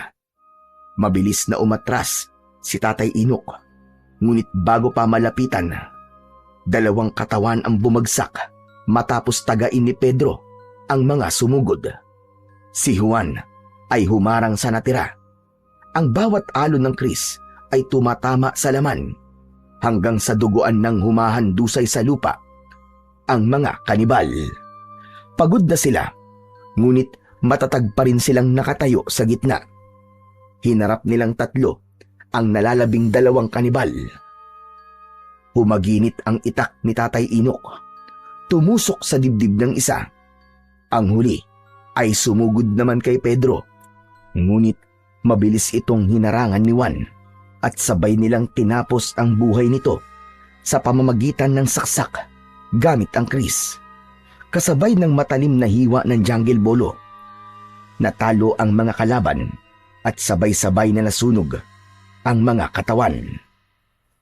Ang katahimikan ay binalot ng hingal mula sa pagod na katawan ni na Pedro, Juan at Tatay Inok. Hingal na hingal sila, ngunit nakatindig pa rin. Magkakatabi ang 3. Sa gitna ng kanilang pakikipaglaban, napatunayan nilang hindi lamang sandata ang nagbibigay ng lakas, kundi ang pagkakaisa, tapang at tibay ng loob sa pagharap nila sa mga nilalang. Sa tagal ng kanilang labanan, malapit nang dumilim ang kapaligiran. Isinama ng magkapatid si Tatay Inok sa kanilang bahay, ngunit pagdating nila sa kanilang tirahan, tumambad sa kanilang paningin ang sirang bahay at bukas na pintuan. Bumundol ang kaba sa dibdib ni Pedro. Ano nangyari dito? Nay! Nay, nasaan kayo? Nay, nandito na po kami ni Juan! Ngunit walang tugon mula sa kanilang ina na si Aling Zenab. Naluluwang pumasok sa loob ng bahay si Juan at hinanap ang ina sa lahat ng sulok ng bahay. Pagbalik sa labas ay naluluha itong nagsalita habang nanginginig ang katawan dahil sa takot at pag-aalala. Kuya, nawawala si nanay. Hindi natin siya dapat iniwanang mag-isa dito. Malamang na merong kumuha sa nanay nyo. Sa itsura ng bahay nyo, parang nagkaroon ng matinding habulan mula sa mga taong kumuha sa inyong ina. Tatay Inok, ano na pong gagawin namin? Tulungan niyo po kaming mahanap si nanay. May sakit po siya, Tatay Inok. Baka po kung ano po nangyari sa kanya. Sa palagay nyo, sino ba ang kukuha sa nanay nyo? Bago lamang kayo rito sa baryo at imposibleng may magtangka sa buhay ng nanay nyo. Hindi po bago si nanay sa lugar na to, Tatay Inok. Dahil dito po siya ipinanganak. Kaya nga po nagtataka kami kung bakit bumalik siya rito eh. Kung ganito po pala kagulo ang lugar na to. Sino pang nakakaalam sa lugar na to? Si Mang Kepwing po. Yung albularyo pong gumamot kay nanay. Mang Kepwing? Mang Kepwing baka mo? Isang albularyo? Teka, parang narinig ko na ang pangalan niya. Pero hindi siya isang albularyo. Kilala ko ang lahat ng albularyo sa baryong ito. Imposible yun. Dahil palagi ako naglilibot sa baryong ito. Biglang nangihinang napaatras ng hakbang ang matanda. Bumakas ang takot sa mga mata nito at nag-aalalang napasulyap sa kanilang dalawang magkapatid. Hindi maaari. Kung hindi ako nagkakamali, si Kepwing ang nagdala sa nanay niyo sa kanilang tribo. Po, bakit naman po makakarating sa tribo si nanay? Dahil nakakasigurado ko si Kepwing na tinutukoy niyo ay ang anak ng pinuno ng mga kanibal na napatay ko at balak na magiganti sa akin. Siya ngayon ang pinuno ng mga aswang na kanibal. Pero bakit naman po madadamay si nanay? Wala po siyang alam sa away niyo. Yun na nga ang ipinagtataka ko, Pedro. Dahil ang kanilang mga pinapatay ay ang lahat ng may kinalaman sa aking lahi. Pero Tatay Inok, nabanggit po din nanay sa amin na kaibigan daw po niya si Mang Kepwing. Kaya po nagtiwala po kami ni Kuya sa kanya. Nagtiwala kayo. Kahit mabigat ang nararamdaman nyo sa kanya, di ba? Ang taong merong masamang budi, kadalasan, ay nararamdaman ng mga taong nakapalibot sa kanya ang bigat ng kanyang presensya. Posibleng ginamitan ng hipnotismo ang nanay nyo para umanib siya sa kanilang lahi. Tiyak na may ibang dahilan. Nasa panganib ngayon ang nanay nyo. Kuya, Tatay Inok, kailangan po nating hanapin ang kinaroroonan ng kanilang tribo. Hindi po kami maaaring manatili rito nang hindi naililigtas ang nanay namin. Kapat na po siguro mga natutunan namin pagdating po sa pakikipaglaban, Tatay Inok. Pagkatapos po namin marinig na nasa panganib po ang nanay namin, hindi po kami mapapalagay dito. Sige, tutulungan ko kayo. Sa palagay ko ay kasalanan ko rin kung bakit nadamay kayo magkapatid. Marahil ay iniisip nilang mga apo ko kayo, kaya kinuha nilang nanay nyo. Sa gabi sila magsasagawa ng ritual kapag merong bagong sapi sa kanilang pangkat. Kaya habang hindi pa dumidilim ang paligid, ay hahanapin natin kung nasaan sila nagtatago. Simulan na po natin ang paghahanap sa kanila, Tatay Inok. Nagmamadaling kumilos ang tatlo sa paghahanap sa kuta ng mga kanibal. Binalot ng pag-aalala ang dibdib ni Pedro, ganun din si Juan. Hanggang inabutan na sila ng pagdilim sa daan. Tanging tanglaw lamang nila ay ang maliwanag na sikat ng bilog na buwan. Tahimik na naglakad sina Tatay Inok, Pedro at Juan sa pusod ng kagubatan. Ang kanilang mga yapak ay halos hindi marinig sa makapal na damo. Ngunit ang kanilang mga mata ay malikot na parabang alerto sa bawat galaw ng paligid. Maingat nilang sinusuyod ang bawat sulok ng gubat. Sa kanilang mga puso ay iisa lamang ang layunin.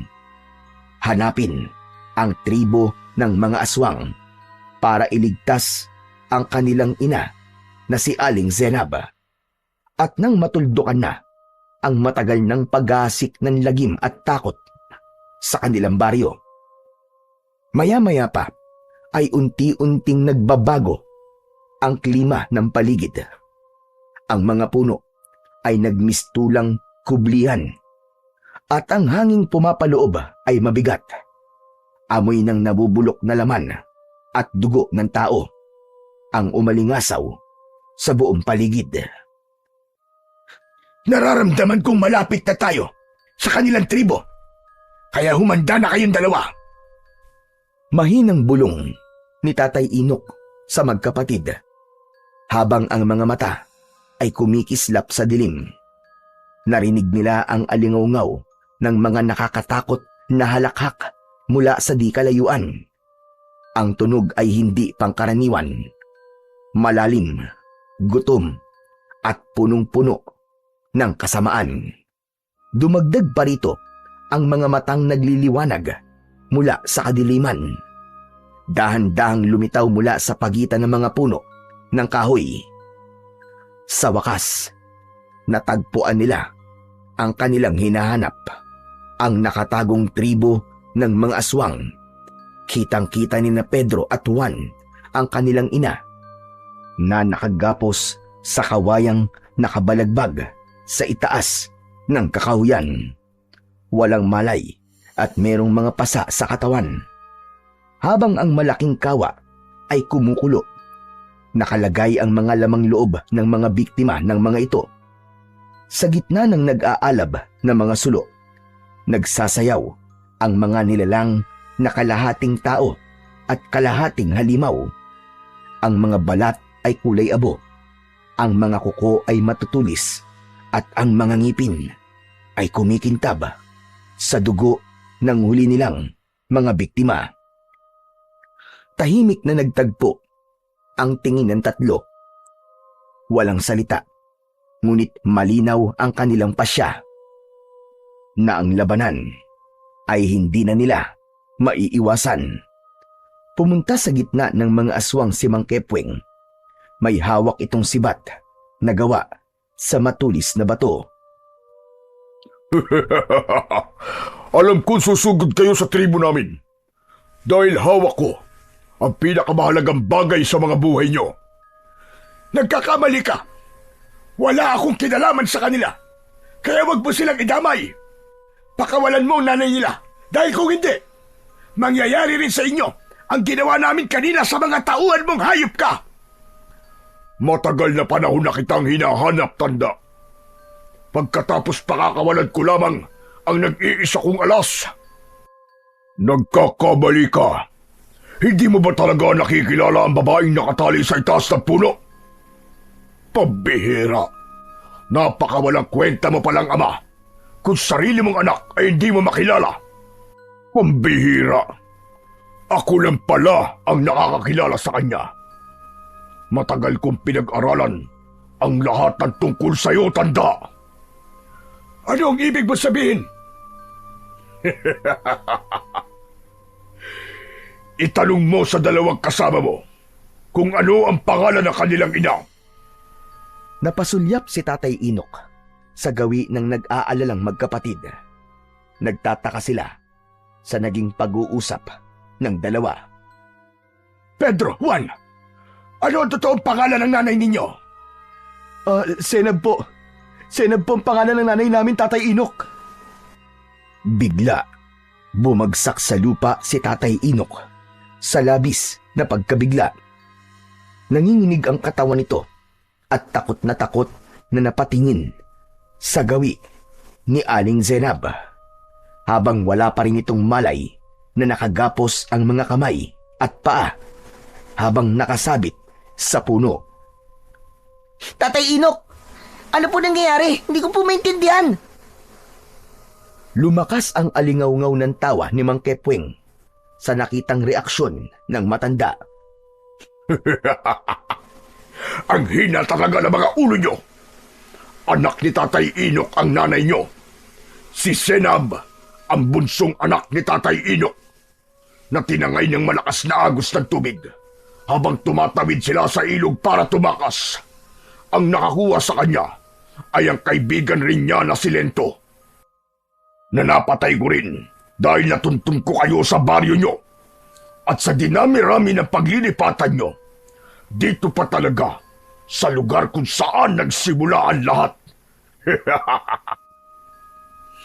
Tatay Inok, totoo po ba sinasabi ng halimaw na yan? Oo, Juan. Totoo. Mga apo ko kayo. Anak ko si Senab. Naluluwang bumaling ng tingin si Pedro sa gawi ni Mang Kepweng. Pakawalan mo nanay namin, Mang Kepweng! Kung ikaw ang pumatay sa tatay namin, dapat kang magbayad. Buhay ang kinuha mo. Kaya buhay rin ang magiging kapalit. Kaya nga ako naniningil sa inyo. Dahil buhay ang inutang ng magaling na manunugis niyong lolo. Nagpalit pa ng pangalan ng hayop. Akala niya siguro ay makakapagtago siya sa akin ng habang buhay. Hindi niya akalain na sa pagpalit niya ng pangalan, hindi kagad siya makikilala ng kanyang anak. Pinahirapan niya si Zenab sa paghahanap sa kanya. Pakawalan mo ang anak ko, hayop ka! Tayong dalawa magtuos! Huwag mong idamay ang pamilya ko! Ako lang ang may kasalanan sa'yo. Sobra na ang buhay na kinuha mo sa akin. Kaya tama na! Tapusin na natin ito! Nagkakamali ka. Damay-damay na to. Ubusan ng lahi. Matirang matibay. Tama lang, Satsat! Simulan na natin ang laban! Unang sumugod ang galit na si Juan. Hawak ang kanyang kris. Napuno ng sigawan ang salubungan ng mga naglalaban. Sabay-sabay na sumugod ang mga alagad ni Mang Kepweng. Kumakaway sa ere ang matutulis na mga kuko at pangil na kumikislap sa liwanag ng apoy sa gitna ng tribo. Ngunit sa sandaling yon, sina Tatay Inok, Pedro at Juan ay nagmistulang mga hangin na gumagalaw ng magkakahiwalay para labanan ang mga halimaw. At bawat galaw nila ay mabilis at halos hindi masundan ng mga mata. Maliban kay Tatay Inok na dahil sa katandaan ay madaling napapagod at nagpapahinga sa bawat kanibal na napapatay nito. Si Pedro naman ay kumikilos na parang naglalaho at muling sumusulpot. Ang kanyang jungle bolo ay sumasabay sa ihip ng hangin. Dumadaplis, ngunit eksaktong tumatama sa dibdib ng bawat aswang na lumalapit sa kanya. Para siyang ihip ng hangin na di mahawakan. Ngunit sa likod ng bawat dampi ng kanyang sandata ay may kasamang sugat na nagdudulot ng kamatayan sa bawat tatamaan ng kanyang jungle bolo. Si Juan naman, hawak ang kris, ay parang ipo-ipo. Ang bawat hampas ay sabay na bumabagsak ang mga kalaban sa lupa habang nagkikisay ang katawan na hinahabol ang sariling hininga. Pinipigilan ng mga aswang ang pagbulwak ng kanilang dugo mula sa sugat na likha ng kris ni Juan. Kasabay ng pagkasunog ng katawan ng mga ito, ang bawat pag-atake ay walang tunog. Tanging ihip lamang ng hangin ang maririnig bago bumagsak ang isang aswang sa lupa, duguan at wala ng buhay. Ang bawat pagwasiwas ng mga kamay ng magkapatid ay parang alon ng hangin na pumupunit sa balat ng mga aswang na kumakalaban sa kanila. Isang mabilis na pagsaksak sa katawan ng natitirang kanibal ang ginawa ni Pedro. Tumagos ang kanyang jungle bolo sa likod nito. Bumagsak ang huling alagad sa lupa hanggang sa natira na lamang ang nakatayo na si Mang Kepweng.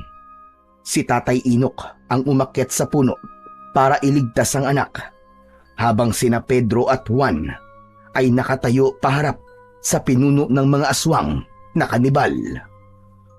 Nasa dugo niyo talaga ang pagiging manunugis at matadero ng mga aswang. Hindi ko akalain na mas malakas pa pala kayo kay Tatay Inok. Dapat pala, pinatay ko na kayong magkapatid.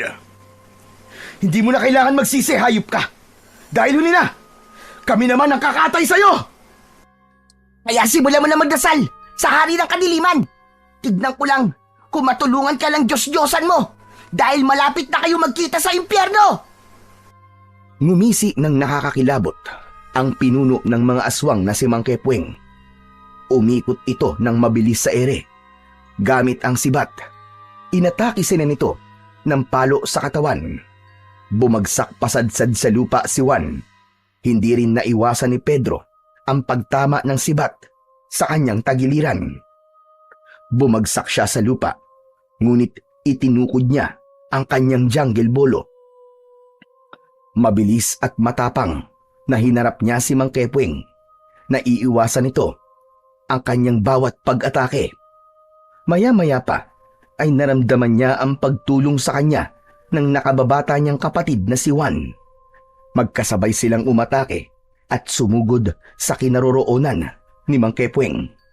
Dahil sa bilis ng pagkilos ng magkapatid, hindi na nagawang iwasan ng kalaban ang kanilang mga pag-atake. Para sa tatay ko na pinatay mo! Mamamatay ka na ngayon sa mga kamay ko! Isang ubod ng lakas na pagsaksak sa tiyan ang ginawa ni Pedro. Tumagos ang talim ng jungle bolo hanggang sa likod nito. Kasunod ng pag-ikot naman ni Juan gamit ang kris. Nilaslas nito ang leeg ni Mang Kepweng at sabay nilang binunot ang kanilang mga talim at inulit ang pagsaksak sa katawan nito hanggang sa bumagsak sa lupa si Mang Kepweng.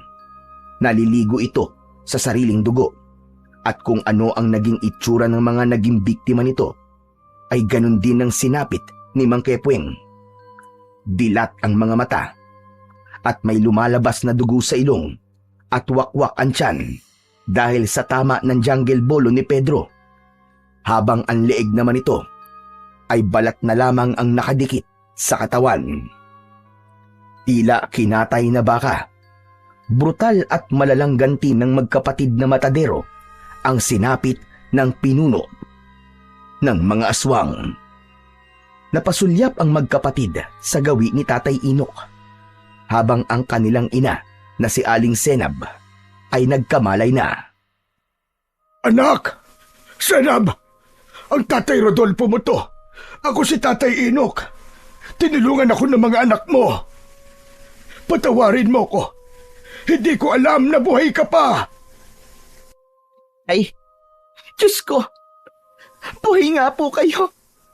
Salamat sa Diyos! Nahanap mo ko! Oo, anak. Ang mga anak mong sina Pedro at Juan ang nakahanap sa akin. Sa tulong ng Diyos, pinagtagpo kami ng mga anak mo. Kaya pala pamilyar sa akin ang kilos nila. Parang nakikita ko ang sarili ko sa kanila dahil taglay nila ang dugo ng pagiging isang matadero. Bilang isang manunugis ng mga aswang. May papalit na sa akin. Wala nang manggugulo sa atin, anak. Magkakasama na tayong muli. Buo na ang ating pamilya. Tay, ang akala ko po talaga, hindi na tayo magkikita pa. Isang malakas na hagulgol ng iyak ang narinig nila sa mag-amang matagal nang hindi nagkita. Habang sina Juan at Pedro naman ay hawak pa rin ang sandata na tumutulo pa ang sariwang dugo ni Mang Kepweng. Napalapit sila sa kinaroroonan ng kanilang ina. Inalalayan nila itong tumayo at nilisan ang lugar na yon ng magkakasama. Kasabay ng pagkasunog ng buong tribo ng aswang na kanibal. Magmula ng gabing yon ay wala nang naging balita tungkol sa mga lalaking natatagpo ang patay sa kakawyan. Wala na rin ang banta ng panganib at natahimik na ang kanilang mga buhay. Masayang muka ng magkapatid ang bumungad sa tindahan ng matanda bilang mga bagong matadero sa palengke. Araw-araw na pinapanood ng mga tao ang pagpapakitang gilas ng magkapatid. Palaging ubos ang kanilang panindang karne. Hindi nagtagal ay nakahanap si Tatay Inok ng albularyong titingin sa sakit ni Aling Zenab. At dahil sa matyagang gamutan, gumaling ang kanilang ina sa sakit nito. Ngayon ay kasama na nila si Tatay Inok sa bahay. At sila namang magkapatid ay isa ng napakahusay na matadero sa palengke ng baryo ng Kalumpit. Sa kwento ni na Pedro at Juan, higit pa sa kanilang husay at lakas ang naging sandigan nila sa bawat laban. Totoo na ang kanilang tapang at kasanayan sa sandata ay mahalaga, ngunit higit sa lahat, ang kanilang pananampalataya sa Panginoon ang nagbigay ng tibay sa kanilang loob para lumaban sa kampon ng kadiliman. Sa gitna ng dilim ng kagubatan at panganib na dala ng mga aswang, hindi sila nawalan ng pag-asa sapagkat naniniwala silang kasama nila palagi ang Panginoon. Ang tao ay maaaring malakas at biyasa, ngunit kung wala silang tiwala sa Diyos, ang kanilang puso ay madaling panghinaan. Si Pedro at Juan ay nagtagumpay hindi lamang dahil sa kanilang sariling lakas, kundi dahil naniwala silang hindi sila nag-iisa, na sa bawat hampas ng kanilang mga sandata, ang Diyos ang gumagabay sa kanila. Ipinakita nila na ang pagmamahalan ng isang magkapatid ay palaging magkasama sa hirap at ginhawa. Dahil sa ating sariling buhay, hindi man natin kahaharapin ang mga kanibal o aswang, haharapin naman natin ang iba't ibang klase ng pagsubok na susukat sa ating katatagan. Kaya piliing maging mabuting tao upang ang kaparusahan ay hindi natin sapitin sa kamay ng may likha sa atin. Magandang araw po,